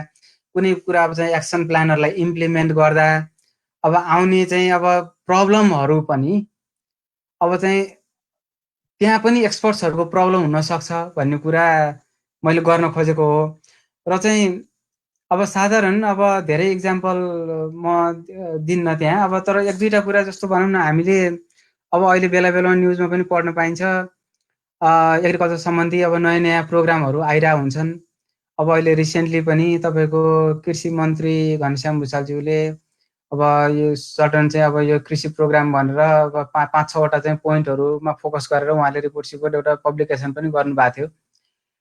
अब हो त्यस्ता कुराहरू हामीले इम्प्लिमेन्ट गर्दा पनि अब हामी अब एक्सपर्ट्सहरूले चाहिँ होइन, अब हामी एक्सपर्ट्स भनेर चाहिँ हामीलाई नै थाहा छ, हामीले नै गर्ने हो, अब हामीले नगरे कसले गर्छ र अब हामीले जे गरे नि ठिक हुन्छ, अथवा चाहिँ हामीले गर्ने भने त अरू त झन् कोही नै गर्ने छैनन् होइन भनेर चाहिँ अब त्यो किसिमको भ्यू पोइन्टले हामीले चाहिँ प्रोग्रामहरू इम्प्लिमेन्ट गर्न खोज्यौँ भने चाहिँ सायद चाहिँ त्यसबाट चाहिँ नतिजा चाहिँ राम्रो आउन नसक्ने चाहिँ त्यहाँ चाहिँ चान्सेसहरू पनि हुन्छ भन्ने कुराहरू मैले गर्न खोजेको चाहिँ होइन। अब ती कुराहरू भए। अब अर्को कुरा चाहिँ म अब भनौँ न, यस्तो अब एक्सपर्ट्सहरूको आफ्नो प्रब्लमहरू आफैमा छन् र चाहिँ अब यसलाई चाहिँ अब हामी सर्वसाधारण जनताले यसलाई चाहिँ कसरी चाहिँ सोल्युसन निकालिन्छ यस्तो यो किनभने यो एउटा दुईटा मान्छेले 1-2 ठाउँमा गरेर हुने कुरा छैन। त हामी त एउटा समाजमा बसेको कम्प्लेक्स छ, हाम्रो त धेरै मान्छेको चाहिँ धेरै मान्छे इन्टरेक्सन छ, धेरै मान्छेको आफ्नो आफ्नो एक्सपर्टिज छ, आफ्नो आफ्नो लाइन अफ वर्क छ होइन, आफ्नो फ्यामिली छ, आफ्नो घरायसी प्रब्लम छ, बाहिरी प्रब्लम छ, अब बिजनेसमा प्रब्लम छ, सबैतिरको प्रब्लमहरू चाहिँ होलिस्टिक रूपले चाहिँ सोचेर चाहिँ हामीले चाहिँ अब एक्सनहरू गर्नुपर्ने हुन्छ। अब एउटा मात्रै क्षेत्रमा मात्रै फोकस गर्यो भने चाहिँ त्यसमा पोजिटिभ रिजल्ट आउँदाखेरि अरू ठाउँमा त्योभन्दा बढी नेगेटिभ रिजल्टहरू आएको हुनसक्छ, जुनलाई हामीले चाहिँ ओभरसाइट गरेर भनौँ त्यसलाई चाहिँ हामीले नकारिरहेको हुन सक्छौँ होइन। हो त्यस्तो कुराहरूमा चाहिँ अब कसरी चाहिँ एउटा चाहिँ कसरी हामी अगाडि बढ्ने, त्यसमा सोल्युसन कसरी निकाल्ने भन्ने कुराहरू चाहिँ छोटो 2-3 मिनट अब यो सोल्युसन्स भनेर मैले यहाँ भनेको छु। यसमा खासै यो गर्ने भनेर चाहिँ अब बुँदागत रूपमा चाहिँ यो गऱ्यो भने ठिक हुन्छ भनेर मैले भन्न चाहिँ अब सक्दैन, किनभने म त्यो क्षेत्रमा एक्सपर्ट होइन। तर मैले बेसिकली एउटा थट प्रोसेसमा चाहिँ हामीले चाहिँ कस्तो किसिमको मेन्टालिटी राख्यौँ भने चाहिँ यो प्रब्लमहरूलाई चाहिँ सल्भ गर्न अथवा चाहिँ एक्सपर्ट्सहरूलाई हामीले भ्यू गर्ने हाम्रो मेन्टालिटी चाहिँ हामीले चाहिँ कसरी चाहिँ त्यो मेन्टालिटी क्रिएट गर्न सक्छौँ भन्ने कुराहरू चाहिँ म यहाँ 2-4वटा कुरा भन्छु है। अब हाम्रो ह्युमन्सहरूको इन्टरेक्सनमा के हुन्छ भने हरेक एक्टिभिटीमा चाहिँ दुईटा फोर्सले एक्ट गरिरहेको हुन्छ कि। एउटा चाहिँ कस्तो हुन्छ भने त्यो मेकानिकल फोर्स भन्छ, अर्को चाहिँ ह्युमन फोर्स भन्छ। अब मेकानिकल फोर्स भनेको के हो भने तपाईँको ह्युमन पर्सेप्सन, तपाईँको माइन्ड, तपाईँको एबिलिटी, तपाईँले सोच्ने कुरा, तपाईँको दिमागबाट आउने कुरा भयो भने मेकानिकल भनेको चाहिँ एउटा प्रोसेस, एउटा हुन्छ नि अलरेडी इस्टाब्लिस्ड प्रोसेस, जस्तो बिजनेस मोडल भनौँ, तपाईँको स्ट्राटेजीहरू भनौँ, पोलिसिजहरू भनौँ, होइन। अब यो सबै यिनीहरू चाहिँ मेकानिकल फोर्सहरू भए।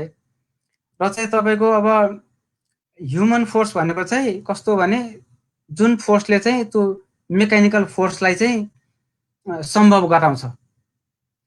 तपाईँको त्यो दुईटाको इन्टरेक्सन भएन भने तपाईँको मेकानिकल फोर्स जस्तो बिजनेस प्रोसेस भनौँ, मोडल भनौँ, प्लानहरू भनौँ, जति चाहिँ राम्रो भए पनि तपाईँको चाहिँ अब यो तपाईँको चाहिँ ह्युमन फोर्स चाहिँ त्यहाँ चाहिँ अब कम्प्याटिबल भएन भने त्यो बिजनेस मोडलहरू चाहिँ अब त्यति सक्सेस हुँदैनन्, हुन सक्दैनन् भन्ने कुरा गर्न खोजेको मैले। अनि त्यहाँबाट ती बिजनेस मोडलहरू चाहिँ हामीले चेन्ज गर्नलाई चाहिँ हाम्रो चाहिँ मेन्टल मोडल चाहिँ चेन्ज गर्नुपर्छ भन्ने हो एउटा धारणा चाहिँ। अब सबै पोलिसीहरू छन्, अब प्लानहरू छन्, अब कति वर्षौँदेखि चाहिँ अब हाम्रो नेपालकै क्षेत्रमा पनि कति धेरै प्लानहरू आए, कति 5 वर्षे प्लानहरू आए, होइन। अब त्यसको समग्रमा चाहिँ अब नतिजामा अब हामी खासै धेरै प्रगति गर्न अब त्यति सकिरा जस्तो हामीले देखिँदैन अहिले हेर्दाखेरि। र चाहिँ किन चाहिँ त्यस्तो भएको छ जस्तो लाग्छ भने मलाई त्यो हामीसँग प्रोसेसहरू छ, तर हामीले हाम्रो मेन्टल मोडललाई चेन्ज गर्न सकिरहेको छैनौँ। हामी हाम्रो पर्सेप्सनलाई चेन्ज गर्न सकिरहेको छैनौँ। हाम्रो चाहिँ अब त्यही एउटा इस्युलाई चाहिँ हामीले चाहिँ सफल भएन भने चाहिँ त्यसलाई अरू डिफ्रेन्ट एङ्गलले, अरू तरिकाले चाहिँ हामीले त्यसलाई सोच्न सकिरहेको छैनौँ। हो, त्यसले गर्दाखेरि प्रब्लमहरू आएछ भन्ने कुरा मैले भन्न खोजेँ यहाँ, है। अनि अर्को कुरा चाहिँ अब मैले यहाँ एउटा इङ्ग्लिसमा लेखेको छु, no problem can be solve from the same level of consciousness that created it. भनेको चाहिँ जुन प्रब्लम चाहिँ एउटा लेभल अफ कन्सियसनेस हुन्छ मान्छेको, त्यहाँबाट क्रिएट भएको प्रब्लमलाई चाहिँ त्यही लेभलको कन्सियसले चाहिँ सल्भ गर्न सकिन्न। हामी चाहिँ त्यसमा चाहिँ कन्सियस लेभलमा चाहिँ एक स्टेप बाहिर अथवा माथि आएर चाहिँ त्यो प्रब्लम हेर्न सक्नु पर्यो, अनि बल्ल चाहिँ हामीले समाधान गर्न सकिन्छ भन्ने कुरा हो। अनि अर्को कुरा, हामीले चाहिँ अब एक्सपर्ट प्रब्लममा हामी धेरै चाहिँ गभर्मेन्ट लाई चाहिँ हामी धेरै विश्वास गर्ने, अथवा हाम्रो हरेक किसिमको सोल्युसनहरू डिफिकल्ट प्रब्लमहरूलाई चाहिँ गभर्मेन्ट मार्फतबाट सल्भ गर्नलाई चाहिँ हामी सोच्छौँ हाम्रो। अब त्यो मेन्टल मोडल पनि त्यति स्वाभाविक नहुन सक्छ, किनभने मैले देखेको जस्तो अब विकसित देशहरूमा गभर्मेन्टको चाहिँ खास अब यो डेभलपमेन्ट सेक्टरमा, अरू चाहिँ इकोनोमिक सेक्टरमा चाहिँ खासै धेरै रोल हुँदैन। उनीहरूको हल्का रेगुलेटरी ओभरसाइट रोल बाहेक मेजर चाहिँ इकोनोमिक इन्जिनहरू चाहिँ प्राइभेट सेक्टरले चलाइरहेको हुन्छ। तर चाहिँ अब अलिकति विकसोन्मुख अथवा चाहिँ डेभलपिङ कन्ट्रीहरूमा चाहिँ हामी चाहिँ धेरै कुरा चाहिँ गभर्मेन्ट डिपेन्डेन्ट छौँ, हामी हुन्छौँ, र त्यसले चाहिँ हामी सबै कुरा चाहिँ गभर्मेन्टले गर्दै हुन्थ्यो भन्ने किसिमको सोच राख्छौँ। र चाहिँ गभर्मेन्ट पनि आखिरीमा हामी जस्तै मान्छे त्यहाँ गएर गभर्मेन्ट चलाउने हो, होइन। त्यो अब स्किल्स त गभर्मेन्टमा जान पर्दैन, मान्छेले स्किल्स त गभर्मेन्ट त बाहिर चाहिँ स्किल्स डेभलप गर्ने हो। त्यहाँ गएपछि त अब त्यो कुराहरू गर्ने, त्यहाँ गर्ने त्यो एउटा एक्सन प्लान मात्रै त्यहाँ गएर बनाउने हो, स्किल्स त बाहिरै हो। तर चाहिँ हो त्यो डेभलपमेन्ट गर्ने कुराहरूमा पनि हामी चाहिँ खास अब धेरै कुरा चाहिँ गभर्मेन्टमा डिपेन्डेन्ट हुँदैमा नै सबैभन्दा सबै सोल्युसन आउँछ भन्ने होइन भन्ने कुरा चाहिँ मैले यहाँ राख्न खोजेको यो उमा चाहिँ।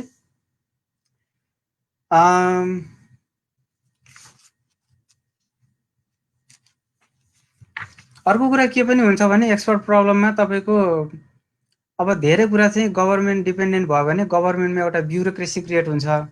त्यो ब्युरोक्रेसी चाहिँ कस्तो हुन्छ भने अब खासै धेरै एकाउन्टेबल हुँदैन। अनि त्यो अनएकाउन्टेबल अथवा चाहिँ अनइलेक्टेड ब्युरोक्रेसी चाहिँ धेरै चाहिँ अब यो पावरफुल पोजिसनमा चाहिँ लङ टर्मसम्म रह्यो भने चाहिँ अब उनीहरूबाट पनि त्यति अब फलदायी अथवा त्यति मिनिङफुल अब रिजल्टहरू, आउटकमहरू, प्रोग्रेसहरू निकाल्न चाहिँ गाह्रो हुन्छ भन्ने चाहिँ अब मान्यता हो मैले यहाँ प्रस्तुत गर्न खोजेको।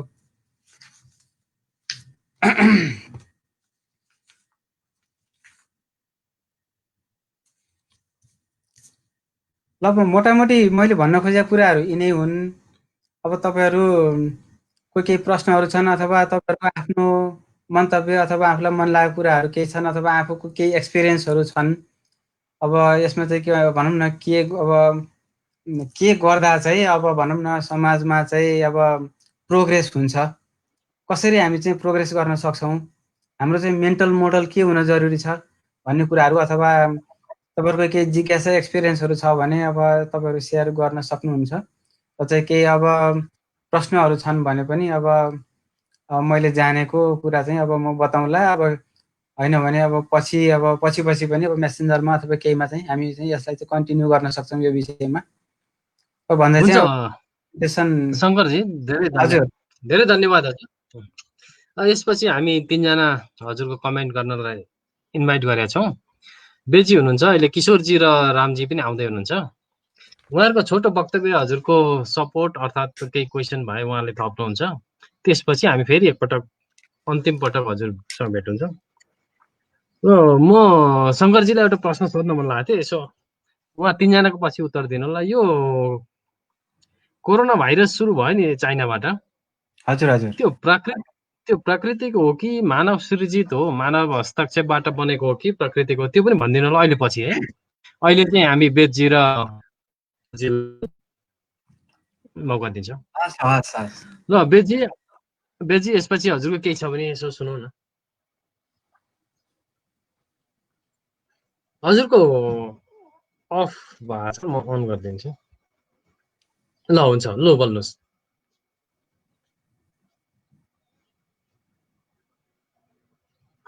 नमस्कार, सुनिएन। ल ल ल ल ठिक छ।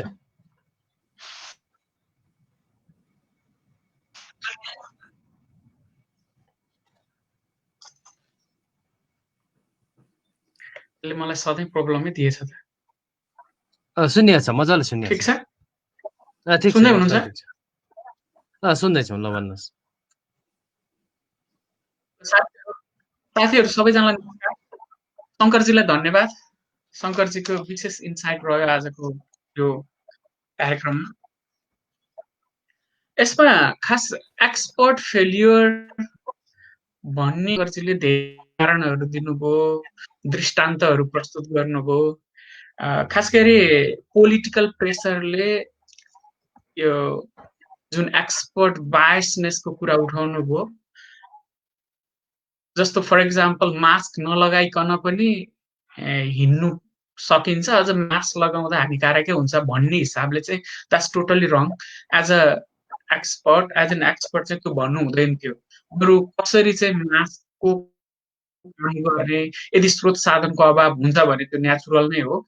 यदि स्रोत साधनको अभाव छ भने त्यसलाई परिपूर्ति गर्नको लागि के गर्न सकिन्छ, अल्टरनेटिभ एप्रोचहरू, घरमा बस्न नै इन्करेज गर्न सकिन्छ कि। खास एकदमै करेक्ट इन्फर्मेसन, करेक्टली कम्युनिकेसन र टार्गेट पिपल, त्यति 3वटा कुराहरूमा अलिकति बढी चाहिँ ध्यान दिनु पर्थ्यो। जुन कुराहरू चाहिँ विशेष गरी पोलिटिकल लिडरसिप र पोलिटिकल इकोनोमी कुन छ त्यो देशले अवलम्बन गरेको अथवा त्यो पोलिटिकल लिडरसिपले अवलम्बन गरेको, उसको थट के छ, उसको व्यक्तिगत नेचर के छ, बिहेभियर के छ, एक्सेप्टिभ छ अथवा एरोगेन्ट छ, त्यो हिसाबले पनि धेरै यो इमर्जेन्सी ह्यान्डलिङ, यो इमर्जेन्सी म्यानेजमेन्टमा धेरै फरक पार्दो रहेछ।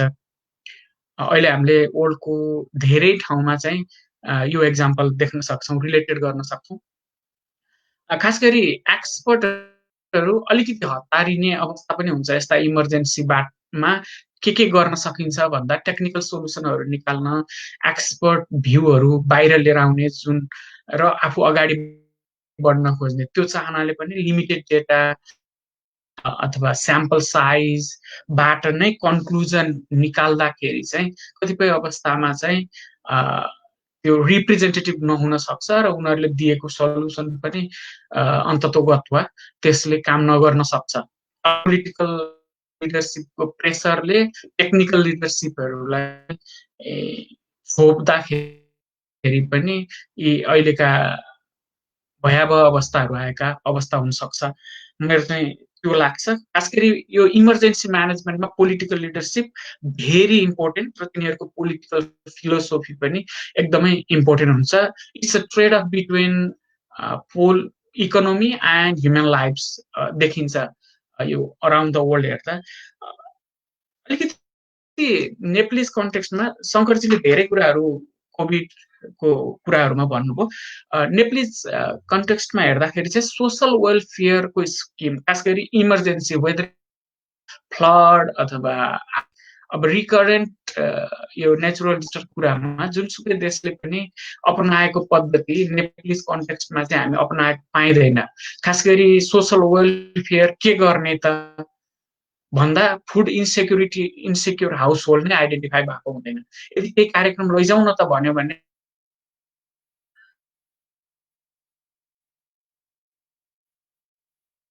होम टु गर्न सकेको हुँदैनौँ। त्यसले गर्दा जुन पोलिटिकल पार्टीको लिडरसिप छ गभर्मेन्टमा अथवा लोकल गभर्मेन्टमा तिनीहरूको आफ्नो कार्यकर्ता अथवा भोटरहरूमा चाहिँ यो मिसयुज हुने सम्भावना हुन्छ। खास अहिले कुनै प्रोग्रामहरू आएको त देखिँदैन नेपालमा, अहिले 7 हप्ता भइसक्यो। तैपनि सोसल वेलफेयरको पर्टिकुलर स्किम यो हो है, फुड इन्सेक्युर हाउस होल्डलाई यसले गरेको असरको लागि चाहिँ हामीले गर्न सकेनी अब इमिडिएट हो फुड लजिस्टिक्समा त्यसमा चाहिँ टेक्निकल एक्सपर्टले चाहिँ जहिले पनि अब सोलुसनहरू चाहिँ डिभाइस गर्ने हो, रिकमेन्ड गर्ने हो। तर यो पोलिटिकल म्यानेजमेन्टले चाहिँ इम्प्लिमेन्ट गर्ने हो त्यो सबै स्टेक होल्डरको साथमा। अब वेलफेयरको कुरा गर्दा चाहिँ फर एक्जाम्पल नेपालमा डेटा नै र रिलायबल डेटा नै अभाव देखिन्छ। खास गरी फुड इन्सेक्युर हाउस होल्ड के हो अथवा कुन वर्गका हुन् भन्ने कुराहरूमा प्रिसाइज डेटा, उनीहरूको प्रिसाइज डेटा कसरी लिने त भन्दा उनीहरूको आम्दानी कति थियो, उत्पादन भन्ने नै छैन। किनभने परिवारहरू चाहिँ ब्याङ्क चाहिँ गभर्मेन्टले चाहिँ लिनलाई चाहिँ अप्ठ्यारो पर्ने अवस्था, कसले कति कमाएको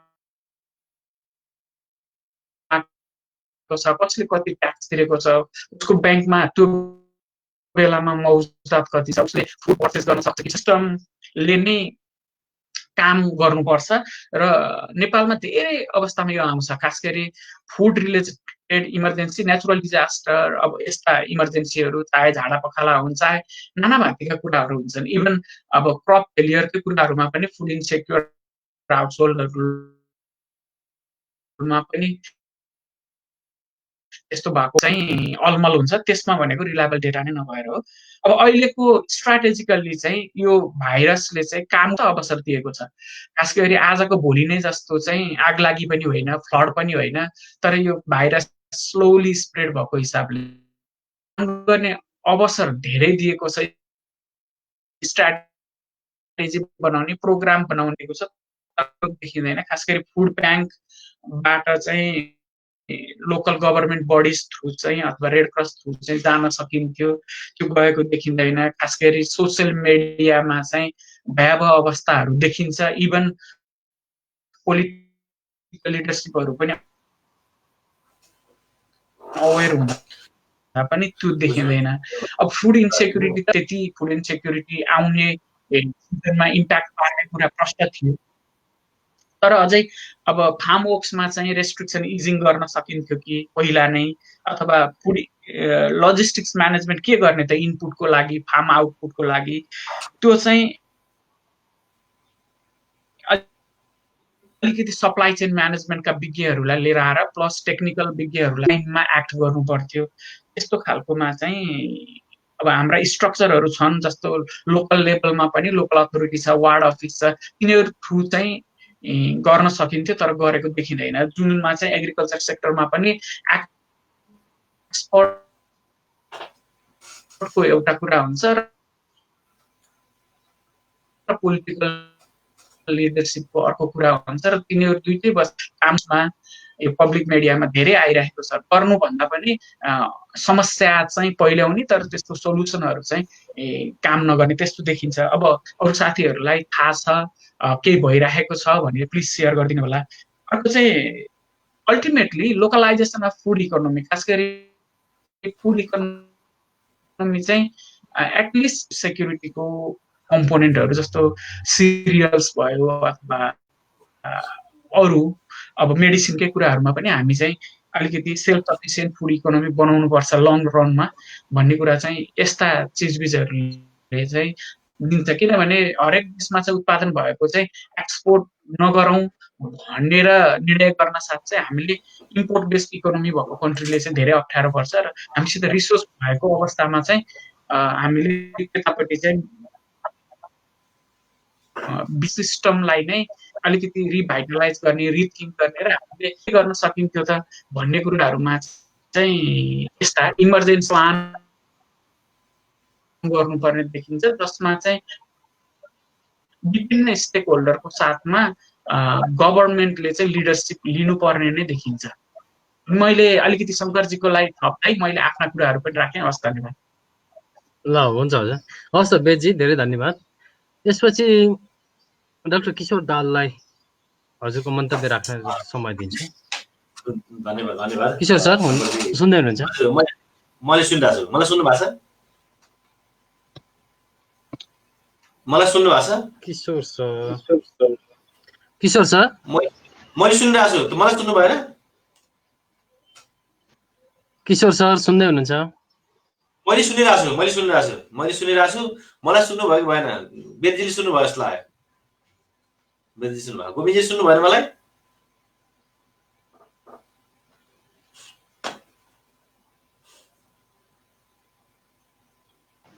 मैले सुनिरहेको छु होइन। मैले कुरा राखौँ?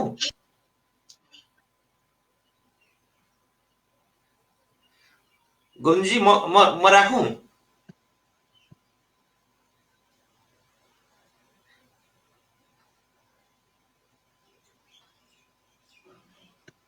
ए ठिक छ, सबैले सुनिरहनु भएको छ अरे त्यहाँ। गोविन्दजी म कुरा राख्छु।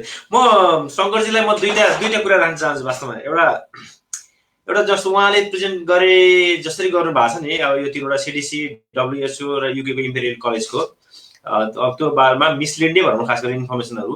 त त्यहाँ चाहिँ के रह्यो भने चाइनाकोमा पनि डक्टरले चाहिँ राम्रै सल्लाह दिन चाहेको थियो, तर सरकारले चाहिँ इन्फर्मेसन हाइड गर्न चाह्यो, जसले गर्दाखेरि चाहिँ अल्टिमेट डक्टर चाहिँ डेथ पनि भयो। पोलिटिकल इन्ट्रेस्टले अथवा कन्ट्रीले आफ्नो प्राइभेसीको कारणले गर्दाखेरि चाहिँ राइट इन्फर्मेसनलाई चाहिँ ट्र्याक गरेन अथवा त्यसलाई फलो गरेन भन्ने उहाँको एउटा कन्क्लुजन त्यसरी पनि लिएँ मैले। अर्को एउटा के रह्यो भने अमेरिकामा पनि एक्सपर्टहरूले चाहिँ राइट नै एडभाइस दिन चाहेका थिए, तर पोलिटिकल इन्ट्रेस्टहरू अथवा पोलिटिकल किशोर सर हजुरको प्लगइन भयो जस्तो छ। के भयो सर? किशोर सर हजुर मैले सुनिरहेको छु। हजुरको प्लगइन भयो जस्तो छ, आवाज आएन। होइन, अरूले सुनिरहनु भएको छ सर, अरूले सुनिरहनु भएको छ अरे आवाज होइन, अरूले सुने भन्नुभएको छ। भाइराजाले पनि सबै सुनिरहेको छ, आवाज आएन भने मेरो त ठिकै आएको छ हजुरहरूले त। हजुर इयर प्लग निकालेर ट्राई गरिदिनुहोस् न। म इयर प्लग लगाउनु चाहिँ सुनिएछ अहिले? सुनियो अहिले? सुन्नु भएको छ? के भयो त साउन्ड सिस्टम? गोविन्दजी सुन्नु भएको छ? मैले सुनिरहेको छु। हेलो शङ्करजी सुन्नु भएको छ? तपाईँले सुन्नु पर्यो। हेलो शङ्करजी सरको त्यो प्लगइन हेरिदिनुहोस् त, आवाज अलिक क्लियर भएको छैन। मैले त एकैछिन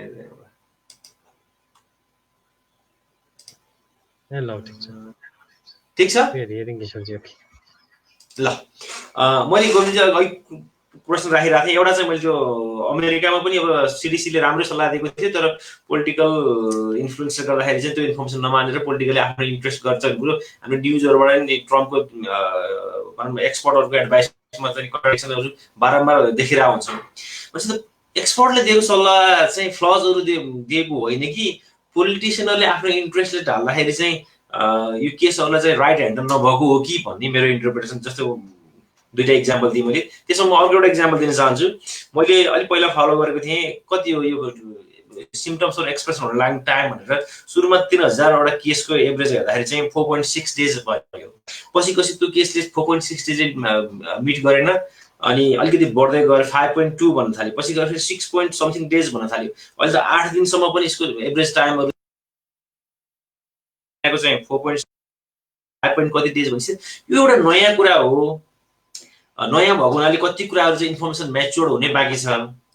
अर्को कुरा चाहिँ एक्सपर्टले दिएको सल्लाहले पनि नमानेर पोलिटिसियनहरूले आफ्नो इन्ट्रेस्टमा लाँदाखेरि चाहिँ यस्तो घटनाक्रमहरू भएको हो कि भन्ने मेरो चाहिँ इन्टरप्रिटेसन है। यसमा शङ्करजीले के भन्न चाहनुहुन्छ? अब दोस्रो मेरो क्वेसन चाहिँ, तपाईँले अब यति रिभ्यू गरेर यस्ता कुराहरू मिसलिड हुनसक्छ, भोलि एग्रिकल्चरमा पनि यसरी चाहिँ प्रोग्राम पोलिसिज प्लानहरूले चाहिँ मिसलिड गर्यो भने चाहिँ पछि फेरि पश्चाताप नहोला, बेलैमा सचेत हुनुपर्छ जुन गर्नुभयो।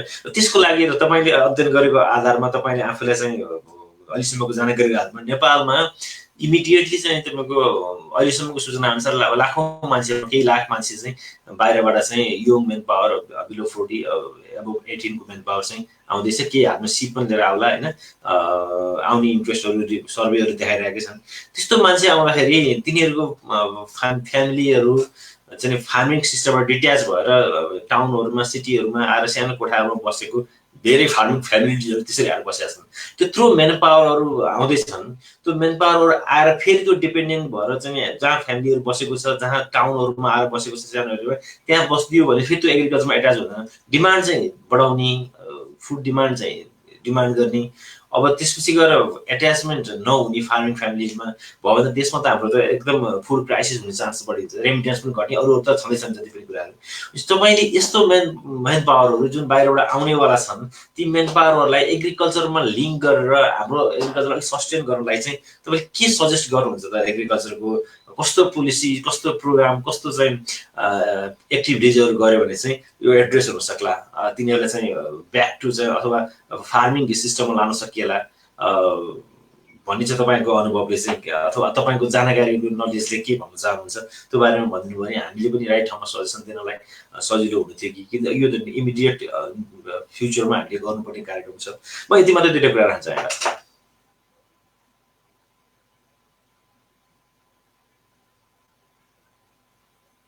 गोविन्दजी, मैले त्यही दुईवटा कुरा राखेँ है।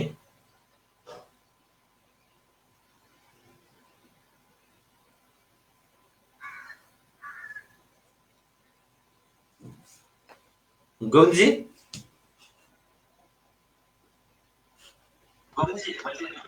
ल हुन्छ किशोरजी, धेरै धन्यवाद।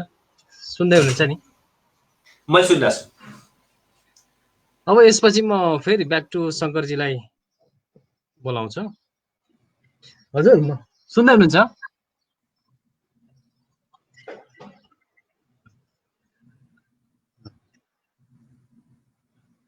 ल हुन्छ, अब शङ्करजीलाई, ब्याक टु शङ्करजी। ठिक छ। अब म तपाईँले सोधेको प्रश्नमा अलिकति 2-4वटा कुरा भन्छु। जस्तो यो कोरोना भाइरस चाहिँ मानव सिर्जित हो कि होइन भन्ने विषयमा अब यो कुरा पनि निकै कन्ट्रोभर्सियल छ र अलिकति बुझ्न पर्ने कुरा के छ भने यहाँ अब यो सुरुमा चाइनाको वुहान सहरबाट सुरु भएको भन्ने छ। अब त्यो चाइनाको वुहान सहरमा त्यहाँ चाहिँ उनीहरूको चाहिँ भाइरोलोजी ल्याब छ, त्यहाँ एउटा BL लेभल 4 ल्याब चाहिँ चाइनामा एउटा मात्रै छ अरे, त्यो चाहिँ वुहानमा रहेछ। र त्यो वुहानको ल्याबमा तपाईँको कोरोना भाइरस भनेको चाहिँ यो नयाँ होइन, यो अहिले देखिएको नयाँ सब स्पिसिस भए पनि तपाईँको कोरोना अन्तर्गतका अरू धेरै भाइरसहरू पहिला पनि थिए र त्यो ल्याबमा चाहिँ कोरोना सम्बन्धी रिसर्चहरू भएको भन्ने जानकारी चाहिँ आइरहेछ। र चाहिँ अब तपाईँको भनौँ न त्यहाँ चाहिँ जुन अब मान्छेहरूलाई कोरोना भाइरस देखियो त्यो तिनीहरूको चाहिँ जिनोम सिक्वेन्स गर्दाखेरि तपाईँको त्यो ल्याबमा चाहिँ अब ब्याटहरूलाई ल्याएर कोरोना भाइरस रिसर्च गरेको चाहिँ त्यो जुन ब्याटहरू थियो त्यो ब्याटहरूसँग आइडेन्टिकल छ जिनोम भन्ने कुराहरू आइरहेछ। त्यसले गर्दाखेरि अब यो तिनीहरूले चाहिँ ल्याबमा कोरोना भाइरस सम्बन्धी काम गरिरहेका थिए भन्ने कुरा त प्रष्ट पुष्टि छ। र चाहिँ यो चाहिँ डेलिबरेटली चाहिँ अब रिलिज गरे हो कि होइन, अब मान्छेले बनाएर रिलिज गरे भन्ने कुरा चाहिँ अब ठोस यकिन गरेर भन्न सकिने अवस्था चाहिँ अहिले छैन, किनभने त्यो एकदम इन्फर्मेसन मिक्स छ अहिले। अब आउनु त आइरहेको छ त्यस्तो इन्फर्मेसन पनि, तर अब पुष्टि गर्न त्यो अहिले गाह्रै छ। अर्को एउटा फेसिनेटिङ स्टोरी के छ भने तपाईँको अमेरिकाको एउटा संस्था छ NIAID भन्ने, यो चाहिँ यो इन्फेक्सियस डिजिज सम्बन्धी एउटा संस्था हो, जुन संस्थाको हेड चाहिँ एन्थोनी फाउची हो। एन्थोनी फाउची भनेको चाहिँ अहिले अब यो व्हाइट हाउस टास्क फोर्सको चाहिँ अब अहिलेको लिडर जस्तै हो, तपाईँहरूले टिभीमा देखिरहनुहुन्छ। त्यो NIAID भन्ने संस्थाले यो विगत 2-3 साल अगाडि चाहिँ त्यो चाइनाको वुहानको त्यो कोरोना भनौँ त्यो ल्याबमा चाहिँ उसले चाहिँ कोरोना भाइरस सम्बन्धी रिसर्च गर्नलाई 4 मिलियन जस्तो पैसा फन्डिङ चाहिँ यताबाट प्रोभाइड गरे रेकर्डहरू पनि छ। अब त्यो सबैबाट के देखिन्छ भने यिनीहरूले कोरोना भाइरस सम्बन्धी रिसर्च त्यहाँ गरिरहेको थिए। अब डेलिबरेटली बनाएर अब मानव सिर्जित चाहिँ अब 2 तरिकाको हुन्छ। हेर्नु, अब भाइरस त अब ल्याबमा कल्चर गर्छन् यिनीहरूले, त्यो गरिरहेछन्। अब उनीहरू स्टडी गर्नको लागि, रिसर्च गर्नको लागि, अब उनीहरूको भ्याक्सिन पत्ता लगाउनको लागि होला, अनेक तरिकाको कारणले उनीहरू भाइरसहरू चाहिँ रिसर्च गर्छन्। चाइनाले पनि गर्छ, अमेरिकाले पनि गर्छ, सबैले गर्छन्। तर यो चाहिँ डेलिबरेटली चाहिँ अब बाहिर ल्याएको भन्ने कुरा चाहिँ कहीँबाट पनि पुष्टि भएको छैन। कुनै रिपोर्टहरूले के भनेको छ भने यो सायद अब वुहान ल्याबबाट फुत्किएको चाहिँ हुनसक्छ, तर चाहिँ एक्सिडेन्टली फुत्किया हुनसक्छ भन्ने कुराहरू पनि आछन्। अब अफिसियल न्यारेटिभ चाहिँ के छ भने यो वुहानको अब यो वेट मार्केटबाट आएको भन्ने छ, र चाहिँ अरू सिरियस चाहिँ अब काउन्टर आर्गुमेन्टहरू अब मेन स्ट्रिममा नआएसम्म सायद अब हामीले चाहिँ अब त्यही वेट मार्केटबाटै सुरु भएको भन्ने नै अफिसियल न्युज हुन्छ। अब त्यही नै मेन स्ट्रिम अब इन्फर्मेसन हो हामीलाई अहिले थाहा भएको। तर अब अरू क्वेसनेबल कुराहरू चाहिँ छन्। अब त्यहाँ रिसर्च भइरहेको, अब यताबाट फन्डिङ प्रोभाइड गरेको, कोरोना भाइरस सम्बन्धी रिसर्चहरू भइरहेको भन्ने कुराहरू चाहिँ यो सबै पब्लिक इन्फर्मेसन नै हो। तर चाहिँ त्यहाँ डेलिबरेटली बनाएर चाहिँ निकालेको भन्ने कुरा चाहिँ खासै त्यस्तो पुष्टि कतैबाट पनि त्यो प्रमाणहरू चाहिँ ठ्याक्कै चाहिँ छैन। अब त्यो भएर अब त्यसलाई चाहिँ अब डेलिबरेटली अब मान्छेले यस्तो गर्न खोजेको कुनै अब भनौँ न चाइनाले अथवा अरू कसैले भन्ने चाहिँ अब यकिन गरेर भन्न चाहिँ खास मिल्दैन यो विषयमा चाहिँ।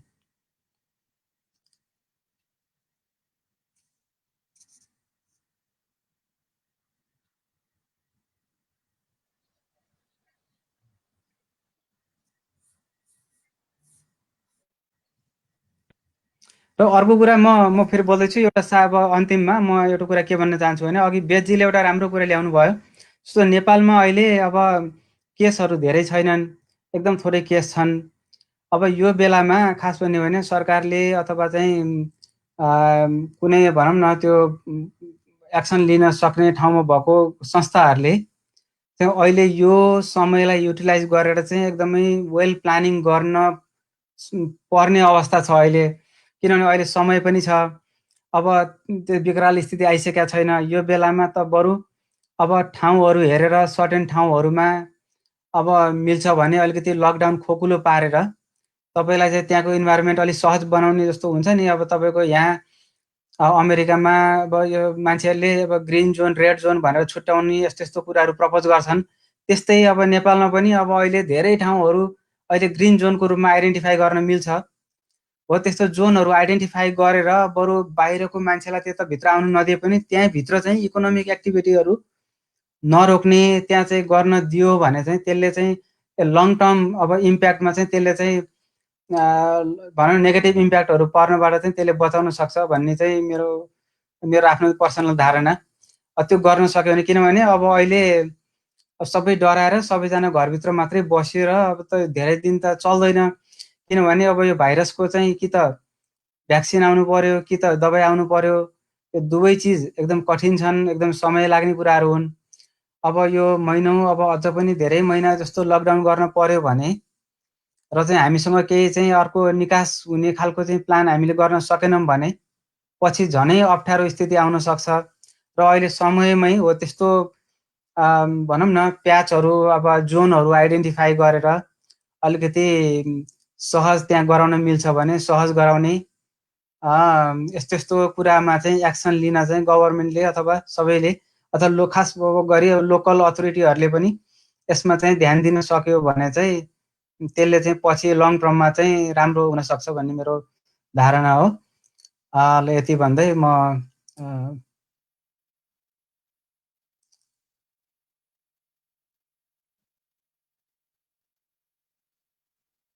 यहाँ चाहिँ प्रेमजीले एउटा प्रश्न गर्नुभएको रहेछ।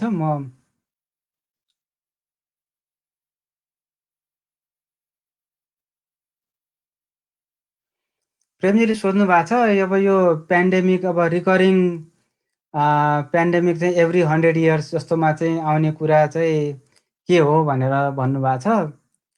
अब यो त्यस्तो रिकरिङ त पेन्डेमिकहरू रिकरिङ देखिरहेछ, किनभने अब पेन्डेमिक कति सिरियस भन्ने कुरा चाहिँ खासै अब यकिन मैले थाहा पाए अनुसार यकिन गरी भन्न चाहिँ सकिन्न। अब हामीले थाहा पाएको एकदमै ठुलो यस्तो फ्लू पेन्डेमिक भएको चाहिँ अब हामीले थाहा पाएको भने हामी जन्मिनुभन्दा धेरै 1918 मा हो त्यो स्पेनिस फ्लू, जसबाट चाहिँ लगभग अब 50 मिलियन मान्छे मरेको भन्ने छ। त्यसपछि चाहिँ अब त्यति ठुलो चाहिँ अब पेन्डेमिक चाहिँ यो भाइरल पेन्डेमिकहरू खासै भएको छैन। तर बेला बेलामा अब पेन्डेमिकहरू भइरहेछन्, जस्तो तपाईँको स्वाइन फ्लूको पनि अब त्यो पेन्डेमिकै हो, त्यो लगभग 10 वर्ष अगाडि आएको थियो। त्यसबाट पनि तपाईँको 1.4 बिलियन मान्छेमा इन्फेक्ट भएको थियो त्यो, तर त्यसबाट धेरै मान्छे को डेथ चाहिँ त्यति धेरै नभए पनि त्यसको निकै ठुलो स्प्रेड भएको थियो त्यो। अब यो कोरोना भाइरस पनि यसको स्प्रेड चाहिँ निकै ठुलो छ, निकै यो चाहिँ एकदम चाँडो स्प्रेड, ऱ्यापिडली स्प्रेड हुने, तर यसको सिभिरिटी चाहिँ बरु त्यति सिरियस चाहिँ अब अहिले हेर्दा अब बिस्तारै अब नयाँ नयाँ डेटाहरू आइरहेछ। त्यसले गर्दाखेरि चाहिँ अब यिनीहरूको चाहिँ यो इन्फेक्सन फ्याटालिटी रेटहरू नम्बरहरू चाहिँ ओभर टाइम चाहिँ डिक्रिज हुँदै गएको छ र यो चाहिँ अब अहिले लेस देन 1% मा छ भन्ने कुराहरू आइरहेछ। कति साइन्टिस्टहरूले त यो त लगभग फ्लूकै हाराहारीमा अहिले वर्स्ट टाइपको फ्लू जस्तै हो, अब त्यहाँभन्दा सिरियस होइन भन्ने कुराहरू नि आइरहेछ। तर अब यो चाहिँ किनभने यो चलिरहेको भएर यो नम्बरहरू एभ्रिडे ओभर टाइम चेन्ज हुने भएको भएर अब यो ट्रेन्ड कस्तो लिन्छ, अब उकालो लाग्छ कि ओह्रालो लाग्छ, त्यसको आधारमा चाहिँ अब इन्फेक्सन फ्याटालिटी रेटहरू चाहिँ बढ्छ घट्छ भन्ने कुरा चाहिँ बिस्तारै आउँछ। तर अहिलेसम्म देखेको ट्रेन्डमा चाहिँ घट्दैछ र घट्दै गएर चाहिँ यो अब ठ्याक्कै फ्लू जस्तो त नभनौँ, किनभने फ्लूमा अब वर्स्ट भनौँ न तपाईँको 2017 सालमा अमेरिकामा one of the worst flu, regular flu season worst जस्तो भएर त्यति बेला अलमोस्ट 75,000 मान्छेको डेथ भएर छ। अब अहिले चाहिँ यो कोरोना भाइरसले लगभग यसले पनि 75-80 हजार जस्तो मान्छे मारिसक्यो। अब यसले कति मान्छे मर्छन् भन्ने त अब हेर्न बाँकी नै छ। तर मेरो अन्दाजमा पनि तपाईँको भनौँ न अब वर्स्ट केस भनेको पनि त्यस्तै 1.5-2 लाख भन्दा बढी चाहिँ नजाला।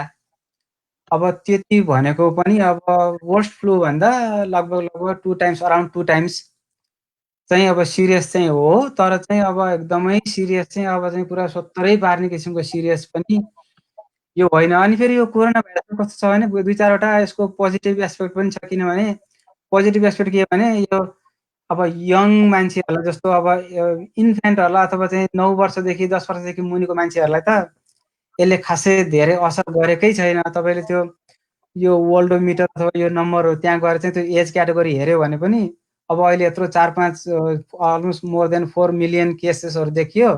अब लगभग 300,000 भन्दा बढी मान्छे मरिरहेछन् र चाहिँ 10 इयर भन्दा बिलो मान्छेहरूको डेथ रेट 0 छ क्या। अब अरू फ्लूमा बरु होइन, रेगुलर फ्लू सिजनमा अब इन्फेन्टहरू यस्तो भनौँ न 10 वर्षदेखि मुनिको बच्चाहरू पनि निकै नै अब डेथ भएको देखिन्छ। तर यसमा चाहिँ त्यो देखिया छैन भनेपछि यसको चाहिँ यो सङ्क्रमण यसले असर गर्ने यसको बायोलोजी यसको नेचर चाहिँ यो फ्लूभन्दा निकै नै फरक चाहिँ छ है। त्यही भएर चाहिँ अहिले यहाँ अमेरिकामा अब यो डक्टरहरूले के पनि भनेका छन् भने जसलाई चाहिँ अलिकति भाइरसले सिरियस अवस्थामा पुर्याउँछ उनीहरू रिकभर भयो भने उनीहरूको अर्ग्यानहरू जस्तो लङ्सहरू चाहिँ लङ टर्मसम्म चाहिँ ड्यामेज पर्मानेन्ट ड्यामेज यसले गराएको देखिरहेछ भन्ने अहिले न्युजहरू आइरहेछ। त्यो चाहिँ अलिकति खतरा हो। जस्तो फ्लू लाएर रिकभर भएको मान्छेहरूमा लगभग राम्रै रिकभरी हुन्छ भने कोरोना भाइरसमा रिकभरी भए पनि अलिअलि त्यस्तो अब भनौँ न कन्डिसनहरू चाहिँ लङ टर्मसम्म चाहिँ क्रोनिकहरू कन्डिसनहरू रहिरहने भन्ने चाहिँ आइरहेछ। अब त्यो शङ्करजी, हजुर किशोरजीले रिटर्न माइग्रेन्ट्सको विषय पनि सुन्नु भएको थियो। के को बारेमा भन्नु त फेरि? यो रिटर्न माइग्रेन्ट्सहरू अब लकडाउन पछि त धेरै माइग्रेन्ट्सहरू नेपालभित्र आउँछन्, त्यसपछि अवस्था कस्तो हुन्छ होला, कृषि क्षेत्रमा जान सक्छन् सक्दैनन् भन्ने कुराहरू भन्नुभएको थियो। हजुरको गेस एस्टिमेट के छ? अब यो कोरोना भाइरस चाहिँ सङ्क्रमणहरू बढ्दै गयो भने विदेशबाट मान्छेहरू फर्किने सम्भावना चाहिँ छ।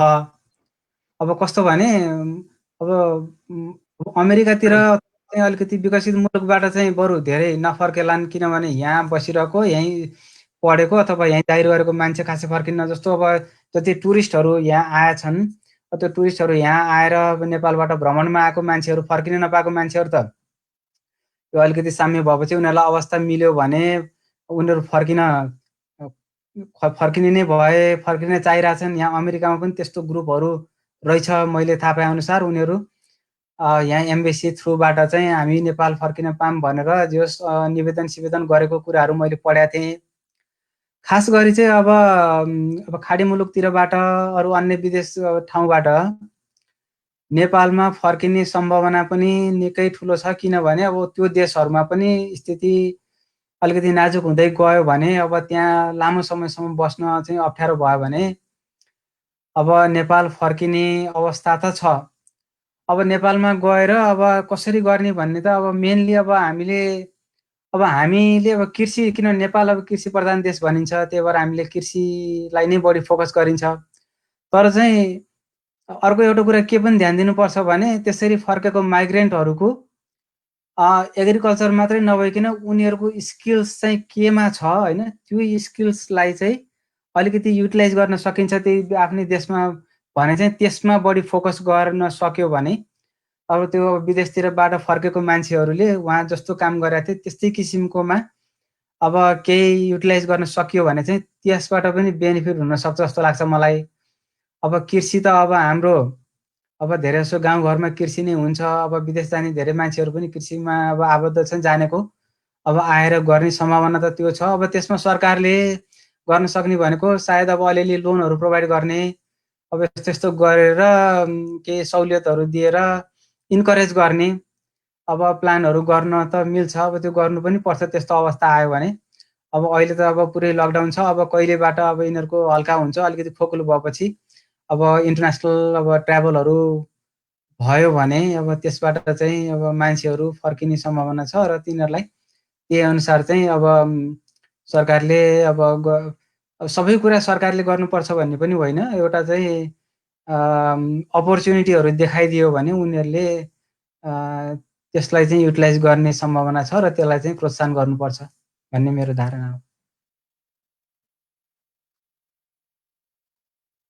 अब यहाँ भाइराजा पाण्डेले सोध्नु भएको रहेछ, how many times we will get covid peaks and how long it will last. अब यो प्रश्न चाहिँ अलि जटिलै छ, यसको आन्सर गर्न म एक्सपर्ट त होइन, तर मैले जानेको कुराहरू भन्छु। खास गरी अब यो लकडाउनको चाहिँ नेगेटिभ भनेको के हो भने लकडाउनले गर्दाखेरि चाहिँ यो भाइरसहरू चाहिँ अब फास्ट अब चाहिँ स्प्रेड हुँदैन र त्यसले गर्दाखेरि चाहिँ लकडाउन चाहिँ लामो समयसम्म जानुपर्छ। त्यसले गर्दाखेरि अब लकडाउन जहिले खोलिन्छ त्यति बेला पिक हुने सम्भावना चाहिँ एकदम छ। जस्तो अब बरु लकडाउनै नगरेर चाहिँ मान्छे नर्मलमा गए भए चाहिँ के हुन सक्थ्यो भने अब अलिअलि मान्छे कति मान्छेलाई त अब सिम्पल भनौँ न सिम्टमै नदेख्ने एसिम्टोमेटिकहरू पनि छ र चाहिँ अब लकडाउन नगरेको खण्डमा चाहिँ चाँडै नै चाहिँ इम्युनिटी डेभलप हुने सम्भावना छ भन्ने पनि धेरै सुनिन्छ। तर चाहिँ त्यो अलिकति सुन्दाखेरि डर पनि लाग्छ, किनभने फेरि अब लकडाउन खोल्यो भने अब धेरैलाई सङ्क्रमण हुन्छ, धेरै मान्छे मर्छन् भन्ने छ। तर चाहिँ कस्तो भने अलिकति टार्गेट गरेर तपाईँको अलिकति भल्नरेबल ग्रुपहरूलाई बरु चाहिँ अलिक प्रोटेक्ट गर्ने, जस्तो अब यो कोरोना भाइरसले बढी 65 इयर्सभन्दा बढीको मान्छेलाई बढी इम्प्याक्ट गरेको छ। अनि अलिकति कोमर्बिडिटी भएको मान्छेहरू भनेको प्रि एक्जिस्टिङ कन्डिसन भएको मान्छेहरूलाई चाहिँ बढी अहिले असर गरेको छ। हो त्यस्तो मान्छेहरूलाई बरु अलिकति आइसोलेट गर्ने, उनीहरूलाई बरु छुट्टै राखेर उनीहरूलाई बरु अलिकति सुविधा दिएर राखेर अरू मान्छेलाई चाहिँ ब्याक टु वर्कफोर्समा चाहिँ जान दियो भने अब यो पिकहरू ऱ्यापिड पिकहरू नआउने त्यसरी सम्भावना हुन्छ। होइन भने चाहिँ अब यो लकडाउनले गर्दाखेरि अब लकडाउन खोल्ने बित्तिकै फेरि पिक हुन्छ, अनि फेरि डराएर फेरि लकडाउन गर्नुपर्छ, अनि फेरि त्यो अब जहिले खोल्यो त्यहिले पिक हुने सम्भावना चाहिँ छ। र चाहिँ यो अब भ्याक्सिन नआएसम्म अथवा भ्याक्सिन आउनुभन्दा अगाडि नै अब तपाईँको भित्रभित्रै धेरै फैलिएर यो हर्ड इम्युनिटी भयो भने चाहिँ यो यस्तो ड्रास्टिक पिकहरू नआउला। होइन भने चाहिँ अब यो पिकहरू आउने सम्भावना छ। अब सब एक्सपर्टहरूले भन्छन् अब यसको चाहिँ यो सिजनल पनि हुनसक्छ। सिजनल भयो भने अब फेरि अर्को सिजनमा अहिले अब यो गर्मी आउन थालेको छ, गर्मीमा अलिकति कम भयो भने पनि फेरि नेक्स्ट जाडो सिजनमा फेरि पिक गर्छ, त्यति बेला अब झन् सिरियस हुन नि सक्छ भन्ने छ। किनभने अब अहिले चाहिँ फर्स्ट वेभमा हामी सबै चाहिँ अब सजग पनि भयौँ, सबै लकडाउन गरेर बस्यौँ। अब यो लकडाउन खोलेपछि तपाईँको चाहिँ सेकेन्ड वेभमा चाहिँ मान्छेले हतपत लकडाउन गर्ने चाहिँ मान्ने अवस्था हुँदैन जस्तो लाग्छ मलाई। त्यति बेला चाहिँ लकडाउन गर्न गाह्रो हुन्छ र हो त्यति बेला चाहिँ त्यति बेला ठुलो पिक आउने सम्भावना पनि छ। अब ठ्याक्कै यही हुन्छ भन्न त सकिन्न, तर त्यो सम्भावना चाहिँ छ पिकहरू आउने। अब यो लकडाउनले चाहिँ झन् त्यो पिकहरूलाई त्यो पिकको प्रोबेबिलिटी बढ्छ। नेगेटिभ चाहिँ त्यही हो मैले देखेको। हस् त शङ्करजी, धेरै धन्यवाद आजको प्रेजेन्टेसनको लागि। र अन्त्यमा सबै तिनैजना वक्तालाई छोटो समयमा 30 सेकेन्डदेखि 1 मिनटभित्रमा हामीले बोल्न अर्थात् भन्न छुटाएका कुराहरू केही छन् भने समष्टिमा एक एक गरेर भनिदिनुहोस् न है। पहिला वेदजीबाट, त्यसपछि किशोरजी, अनि अन्तिममा शङ्करजीले गरिदिनुहोस् न है। 30 सेकेन्डदेखि 1 मिनटभित्रमा भन्न छुटाएका कुराहरू केही छन् भने।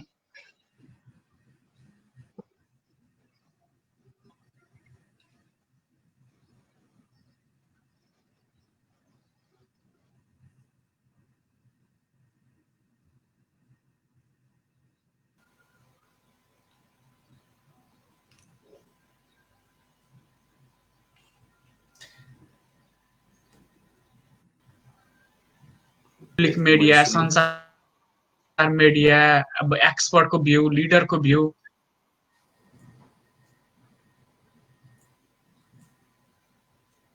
सुन्दै हुनुहुन्छ? सुन्या छ। तर हामीले काम गर्नु पर्यो। हजुर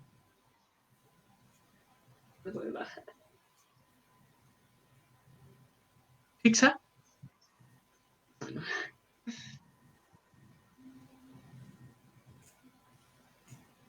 हजुर साथीहरूले धेरै थप्नुपर्ने कुरा छैन, खास गरी it's time to act now भन्ने छ। अब अहिले हामी विज्ञहरू पनि धेरै भएका छौँ, सबै क्षेत्रले धेरै संसारभरिको विज्ञता ल्याउन सक्ने अवस्था छ, चाहे त्यो टेक्निकल इस्युमा हो चाहे म्यानेजमेन्ट इस्युमा हो।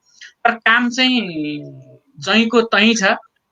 अब जुन लिडरसिप लिएर प्राइभेट सेक्टर, खास गरी बिजनेस सेक्टर र गभर्मेन्ट सेक्टरले चाहिँ अगाडि बढ्नुपर्छ, त्यो चाहिँ तत्काल बढ्नुपर्ने देखिन्छ। काम गरौँ। अब सपोर्ट सबैतिरबाट पाइन्छ, तर काम चाहिँ एक्सनमा चाहिँ उत्रिनै पर्यो। धन्यवाद। ल मलाई सुन्नु भएको छ? म एकदम टु द पोइन्ट राख्छु। शङ्करजी क्वेसन सुन्नुभयो कि सुन्नु भएन भन्ने लाग्छ मलाई होइन। झन्डै 1.5 अरब मान्छे वर्किङ पपुलेसन चाहिँ अब किशोरजीले के भन्नु? सुन्नु भएको छ मलाई? शङ्करजी सुन्नु भएको छ? मेरो क्वेसन है, झन्डै 1.5 अरब पपुलेसन चाहिँ वर्किङ पपुलेसन चाहिँ लकडाउनले 2 महिना जति चाहिँ प्यासिभ बस्यो, घरमा बस्यो। यसले गर्दा प्रोडक्सन सिस्टम वर्ल्डमै धेरै नै असर गर्छ। हामी देशमा चाहिँ 30% एराउन्ड चाहिँ फुड ग्रेनहरू किनेर खाइरहेको छौँ अस्ट्रेलियाबाट, क्यानाडाबाट, विविध कन्ट्रीबाट। शङ्करजीको अनुभवले के भन्छ, यो ग्लोबल फुड प्राइस चाहिँ इन्क्रिज हुन्छ या हुँदैन? किनकि हाम्रो धेरै कृषि अथवा सस्टेनेबल अथवा देशको इकोनोमीमा नै असर गर्ने भएको हुनाले ग्लोबल फुड प्राइस चाहिँ के होला आफ्टर कोरोना अथवा आफ्टर कपाल अफ विक्स के होला भन्ने लाग्छ उहाँको अनुभव?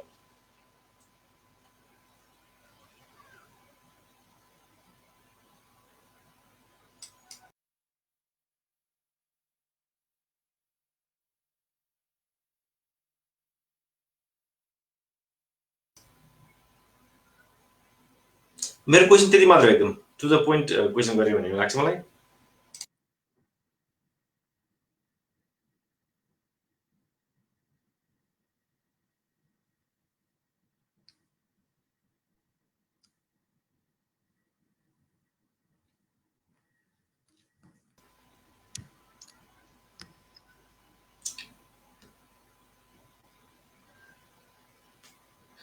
शङ्करजी मलाई सुन्नुभयो? शङ्करजी सुन्दै हुनुहुन्थ्यो? ए ल म सुन्दैछु। म किशोरजी आउनु भएन? ल म जाउँ। अब किशोरजीले हजुरलाई के सुन्नुभयो नि, पेन्डेमिकले गर्दा ग्लोबल फुड प्राइसमा परिवर्तन आउँछ भनेर सोध्नु भएको थियो कि हजुरलाई। अनि त्यो एन्सर दिँदै हजुरको कन्क्लुडिङ रिमार्क्सहरू पनि दिनु होला नि। अब फुड प्राइसमा असर गर्छ यसले, किन भन्दाखेरि तपाईँको अब अहिले यो कोरोनाले गर्दाखेरि सबै लकडाउन भएको छ। त्यसले गर्दाखेरि अब प्रोडक्सनहरूमा अब यसले चाहिँ सर्टेजेसहरू आइरहेछ। अब जब मार्केटमा फुड सप्लाईको सर्टेज हुन्छ त्यसपछि अभियसली चाहिँ अब प्राइस चाहिँ बढ्छ। अब त्यो चाहिँ अब इकोनोमिक ल जस्तै हो, तपाईँको सप्लाई कम भयो, डिमान्ड बढ्यो भने चाहिँ प्राइस अभियसली बढ्छ। अब त्यो चाहिँ अब अहिलेसम्मको लकडाउनले गर्दाखेरि अब कति ठाउँमा चाहिँ अब भनौँ न यसको डोमिनो इफेक्ट परिसकेको छ। अहिले हामीले खासै धेरै रियलाइज नगरे पनि अब 1-2 महिनामा यसको इफेक्ट बिस्तारै हामीले फिल गर्दै जान्छौँ। र चाहिँ अब मैले एउटा रिपोर्ट पनि पढाएको थिएँ, अब 2020मा र 2021मा ग्लोबल फुड सप्लाईमा नै ठुलै अब चाहिँ भनौँ न डिफिसियन्सी भनौँ न सर्टफल हुने सम्भावना छ भन्ने चाहिँ पढाएको थिएँ। त्यसले गर्दाखेरि चाहिँ अब अहिले कति मान्छेहरू अब माल न्युट्रिसनबाट चाहिँ अब समस्या परेको छ, कसरी मान्छे अब भोकमरीबाट मर्नु परेको छ होइन, त्यस्तो मान्छेहरूको सङ्ख्या पनि धेरै नै बढ्छ भनेर चाहिँ यो युएनकै त्यो एफएओ हो कि यस्तै के एउटा संस्थाले चाहिँ रिपोर्ट बनाइरहेछ। त्यो पढ्दाखेरि चाहिँ त्यस्तो भनेको थियो। अब त्यो सम्भावनाहरू छ। अब प्राइस बढ्छ किनभने सप्लाई कम भएपछि तपाईँको अब मान्छेले खानुपर्छ, त्यही भएर बढी हालेर किन्न खोजिहाल्छन्। यस्तोमा झन् अझै बढी सामान किनेर स्टोर गर्ने चलन हुन्छ, अनि भएको सामान चाहिँ झ्याप्पै लिएर आउने चलन हुन्छ। त्यसले गर्दाखेरि चाहिँ अब दोकानेहरूले पनि त्यो अलिकति प्राइस बढाउनै पर्छ, किनभने अब त्यो प्राइस बढाउने पनि कस्तो हो भने अब केही हदसम्म प्राइस बढाएको त्यसको बेनिफिट पनि छ, किनभने प्राइस बढेन भने जो पहिला आयो उसले सबै उठाउने डर पनि हुन्छ। त्यही भएर प्राइस बढ्यो भने चाहिँ मान्छेले महँगो परेपछि अलिक कम किन्ने। त्यसरी चाहिँ प्राइस अब यहाँ कहिलेकाहीँ चाहिँ अमेरिकातिर त्यस्तो पनि गर्छन्, तर नेपालमा चाहिँ त्यो अलिक गाह्रै छ, किनभने नेपालमा एकदम धेरै प्राइस बढाउने बित्तिकै त्यसलाई चाहिँ राम्रो मानिन्न। तर यहाँ चाहिँ कस्तो छ भने प्राइस कन्ट्रोल, तपाईँको सप्लाई कम भयो भने प्राइस बढाएर मान्छेलाई चाहिँ कम किन्नलाई चाहिँ बढी किन्नलाई डिस्करेज गर्ने, त्यो प्राइसले चाहिँ त्यसरी चेक एन्ड ब्यालेन्स हुन्छ भन्ने चाहिँ बुझाइ छ, त्यसरी गर्छन्। अनि अर्को कुरा चाहिँ ल लास्टमा म जानुभन्दा अगाडि यहाँ एकजना एउटा सानो प्रश्न पनि रहेछ, त्यसैको आन्सर दिएर अनि म जान चाहन्छु। यसमा प्रेमजीले सोध्नु भएको छ यो हर्ड इम्युनिटीको कुरा छ, यो कसरी सम्भव छ, के गर्नुपर्छ भन्ने कुरा। अब यो खास हर्ड इम्युनिटी भने कस्तो हो भने मैले बुझेअनुसार यो चाहिँ हर्ड इम्युनिटी गर्ने हामी यो स्ट्राटेजीमा जाउँ भनेर चाहिँ जान चाहिँ एकदम गाह्रो हुन्छ, किनभने यो मान्छेलाई चाहिँ त्यस्तो भनौँ न, यो त्यसरी भन्दाखेरि चाहिँ यो चाहिँ अब सबै मान्छे भनौँ न अब इन्फेक्ट हुने, अनि इन्फेक्ट भएपछि चाहिँ अनि सन्चो भएपछि इम्युनिटी बिल्ड हुन्छ, त्यसपछि फर्दर आफूले स्प्रेड पनि गरिन्न, प्लस आफूलाई फर्दर ट्रिटमेन्ट अब भाइरस पनि लाग्दैन भन्ने हो। तर चाहिँ त्यो नभइकन हर्ड इम्युनिटी चाहिँ कसरी भनेको छन् यिनीहरूले भने, जुन चाहिँ भल्नरेबल ग्रुप अफ पिपुल छ, जस्तो ओल्ड पिपुलहरू, अलिकति बिरामी पिपुलहरू, उनीहरूलाई त हर्ड इम्युनिटीमा लानै हुँदैन, किनभने उनीहरूलाई त इन्फेक्सन भयो भने चान्सेस एकदम डेथ हुने चान्सेस एकदम हाई छ। तर चाहिँ अरू नर्मल पपुलेसन जो हेल्दी छ, उनीहरू चाहिँ आफ्नो नर्मल एक्टिभिटी गर्ने, अब आफ्नो जब छ भने जबमा जाने, अब बाहिर आफ्नो नर्मल काम गर्ने, र चाहिँ त्यहीँबाट चाहिँ नेचुरली चाहिँ अब यो आफ्नो काम गर्दा गर्दै यो भित्रभित्रै चाहिँ थाहै नपाइकन स्प्रेड हुन्छ। अब कतिलाई थाहा पनि हुन्छ, कति मान्छे बिरामी हुन्छन्, अब कोही कोही अब हस्पिटलमा पनि जानुपर्ने हुन्छ, यस्तोमा अब कोही कोहीको डेथ पनि हुन्छ अब यो होइन। तर पनि ओभरअलमा के हुन्छ भने यो मान्छेहरू आफ्नो आफ्नो काम गर्न गयो, अब लाइफलाई चाहिँ नर्मलमा लग्यो भने तपाईँको चाहिँ हामीले थाहै नपाइकन भित्रभित्र स्प्रेड भइरहेको हुन्छ, र चाहिँ पपुलेसनमा एउटा सर्टन चाहिँ थ्रेसहोल्ड चाहिँ पुगेपछि तपाईँको भनौँ न 50% अफ द पपुलेसनलाई इन्फेक्ट भयो त्यहाँ चाहिँ, र चाहिँ उनीहरू सन्चो भयो भने मतलब उनीहरूले सार्दा पनि सार्दैनन्, अनि उनीहरूले त्यो चेक गर्छन् कि तपाईँको 50% चाहिँ हर्ड इम्युनिटी भयो भने द्याट मिन्स अब त्यो डिजिज चाहिँ अब स्प्रेड हुने चान्स चाहिँ तपाईँको चाहिँ त्यो त्यसको चाहिँ R0 भन्छ, त्यो रिप्रोडक्टिभ नम्बर, त्यो चाहिँ लेस देन 1 हुन आउँछ। त्यो लेस देन 1 भएपछि चाहिँ त्यो धेरै बेर स्प्रेड हुन पाउँदैन, र चाहिँ त्यो हराएर जान्छ, र चाहिँ अनि ओभर टाइम चाहिँ त्यो 50% पनि बढेर अथवा 50% 60% जस्तोमा चाहिँ हर्ड इम्युनिटी मेन्टेन हुन्छ भन्ने कुरा हो। तर चाहिँ अब यो अहिले जस्तो इक्जाम्पलको लागि स्विडेनले गर्न खोजेको त्यही हो। उनीहरूले चाहिँ उनीहरूले के चाहन्छन् भने सकेसम्म चाँडो चाहिँ अब उनीहरूको सोचाइ, उनीहरूको कन्ट्री चाहिँ इम्युनिटी डेभलप गर्न सक्यो भने उनीहरू अब नर्मली यताउता सबै एक्टिभिटी गर्न पाउँछन् भन्ने हिसाबले उनीहरूले अगाडि बढाइरहेछन्।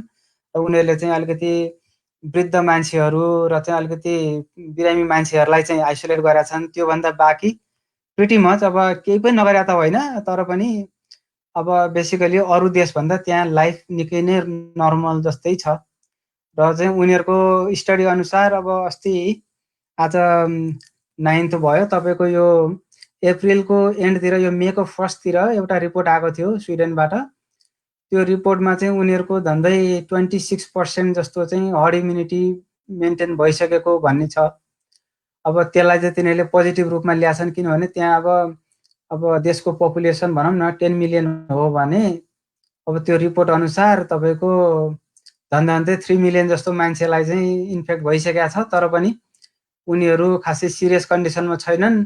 अब उनीहरूलाई चाहिँ कोहीलाई एसिम्टोमेटिक होला, कोहीलाई माइनर सिम्टम होला, उनीहरूले त्यो भाइरसले असर गर्न सकेका छैन। र त्यो पपुलेसन बढ्दै गयो भने ओभर टाइम उनीहरूले चाहिँ अब हर्ड इम्युनिटी चाहिँ अब रिच गर्ने सम्भावना स्विडेनको एकदम हाई छ। अब त्यही हिसाबले चाहिँ अब यहीँ अमेरिकामा पनि तपाईँको न्युयोर्कमा तपाईँको रिसेन्टली यो त्यस्तै हर्ड इम्युनिटी टेस्ट भनौँ न, यो चाहिँ एन्टिबडी टेस्ट भन्छ, त्यसलाई चाहिँ त्यो सेरो प्रिभेलेन्स टेस्ट पनि भन्छ। त्यो टेस्टहरू गरिरहेछ न्युयोर्कमा पनि, किनभने त्यहाँ धेरै सबैभन्दा धेरै त्यहाँ इन्फेक्सन भएको छ। त्यहाँ पनि के देखाएको छ भने लगभग होल न्युयोर्क स्टेटभरिमै त्यहाँ पनि त्यो 22-23% चाहिँ मान्छेहरू इन्फेक्टेड छन् भन्ने देखाएको छ। अब न्युयोर्कमा झन्डै 19 मिलियन मान्छे पपुलेसन छन्। त्यो 19 मिलियनको तपाईँको 20-23% भनेको त द्याट्स अबाउट लाइक 4 मिलियन जस्तो हो होइन। अहिले हामीले यो हामीले डेटा रेगुलर हेर्छौँ जुन वेबसाइटबाट, वर्ल्डोमिटर अथवा जन हपकिन्सको साइटहरू छ, त्यहाँ न्युयोर्कमा अब अराउन्ड भनौँ न 700,000 मान्छे इन्फेक्टेड देखाए पनि एक्चुअल चाहिँ रियल इन्फेक्टेड पर्सन जो टेस्ट भनौँ न तिनीहरू चाहिँ टेस्टै गरेका छैनन्, उनीहरू अलमोस्ट 4 मिलियन भन्दा बढी नै छन् कि। अब त्यसले गर्दाखेरि के हुन्छ भने त्यो भित्रभित्र चाहिँ अब स्प्रेड भइरहेको रहेछ, र चाहिँ त्यसको सिभिरिटी धेरै देखिएन भने त्यसलाई चाहिँ अब पोजिटिभ रूपमा पनि लिनुपर्छ, किनभने त्यसले गर्दाखेरि चाँडै हर्ड इम्युनिटी हुन्छ, र अब त्यहाँको पपुलेसनमा अब भाइरसहरू अब एन्ड हुन्छ बेसिकली। किनभने सबै मान्छे अब धेरै जसो मान्छे इम्युन भएपछि कि त बाहिरबाट आएको मान्छेले इन्फेक्ट गर्ने भयो, होइन भने विदिन द्याट स्टेट अथवा विदिन द्याट रिजन त्यहाँ चाहिँ एक आपसमा चाहिँ स्प्रेड हुन सक्दैन इम्युनिटी बिल्ड भइसकेपछि। अब त्यो चाहिँ अब समयले मात्रै देखाउँछ। अहिले नै ठ्याक्कै चाहिँ अब अहिले खास भन्यो भने यो वर्ल्ड नै एक किसिमले डिभाइड छ। अब यो लकडाउन गर्ने र भ्याक्सिन पुर्ने एउटा ग्रुप छ भने त्यस्तो गर्नुहुन्न। अब चाँडो खोल्ने, बरु चाहिँ जे हुन्छ हुन्छ, अलिअलि बुढापाकालाई जोगाउने, अरू चाहिँ आफ्नो नर्मल काम गर्ने र चाहिँ बिस्तारै चाहिँ हर्ड इम्युनिटी इभल्भ मेन्टेन हुन्छ, त्यसले नै चाँडो चाहिँ हामीलाई चाहिँ फाइदा गर्छ भन्ने अब दुईटा क्याम्पहरू छन्।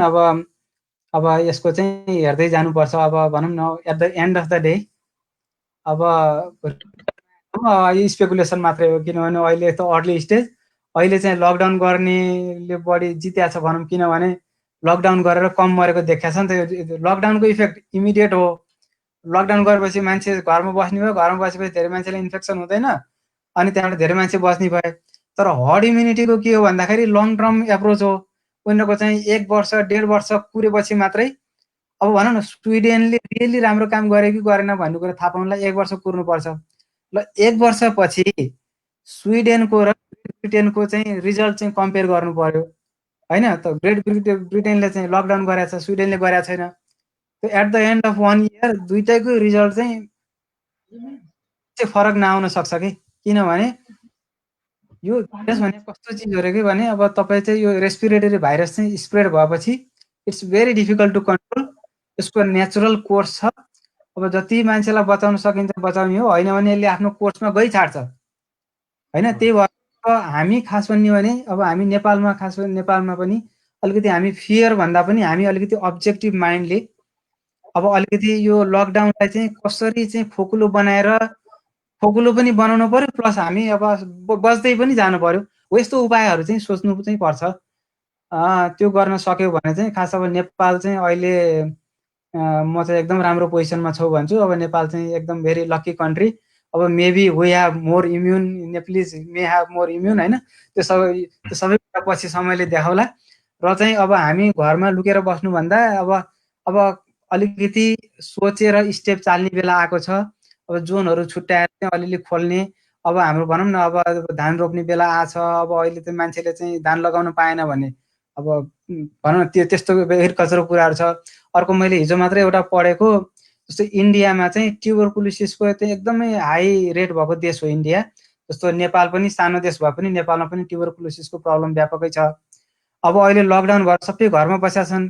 अब यो ट्युबरकुलोसिस पनि कम्युनिकेबल डिजिज हो, स्प्रेड हुन्छ। र चाहिँ त्यो घरमा बस्दा, लकडाउनमा घरमा बस्दाखेरि उनीहरू चाहिँ डक्टरलाई भिजिट गर्न पाएनन्। र उनीहरू ट्युबरकुलोसिस कस्तो हुन्छ भने चाँडै आइडेन्टिफाई भएन भने भित्रभित्र अरू ठाउँमा फैलिरहेको हुन्छ। अब त्यो ट्युबरकुलोसिसको चाहिँ सिरियस आउटब्रेक हुने चान्स छ भनेर इन्डियाबाट रिपोर्ट आइरहेछ। अब हो यस्तो चाहिँ नेगेटिभ चाहिँ लकडाउनका नेगेटिभ इम्प्याक्टहरू मैले एउटा मात्रै इक्जाम्पल दिएँ। यस्तो धेरै हुन सक्छन् जो हामीले अहिले देख्नै सकिरहेको छैनौँ।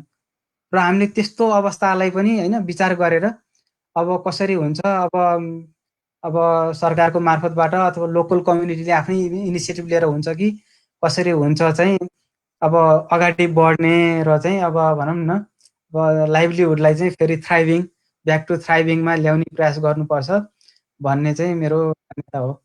ल यति भन्दै मेरो आजको यो 2-4वटा शब्द भनौँ यहीँ अन्त्य गर्न चाहन्छु। धन्यवाद।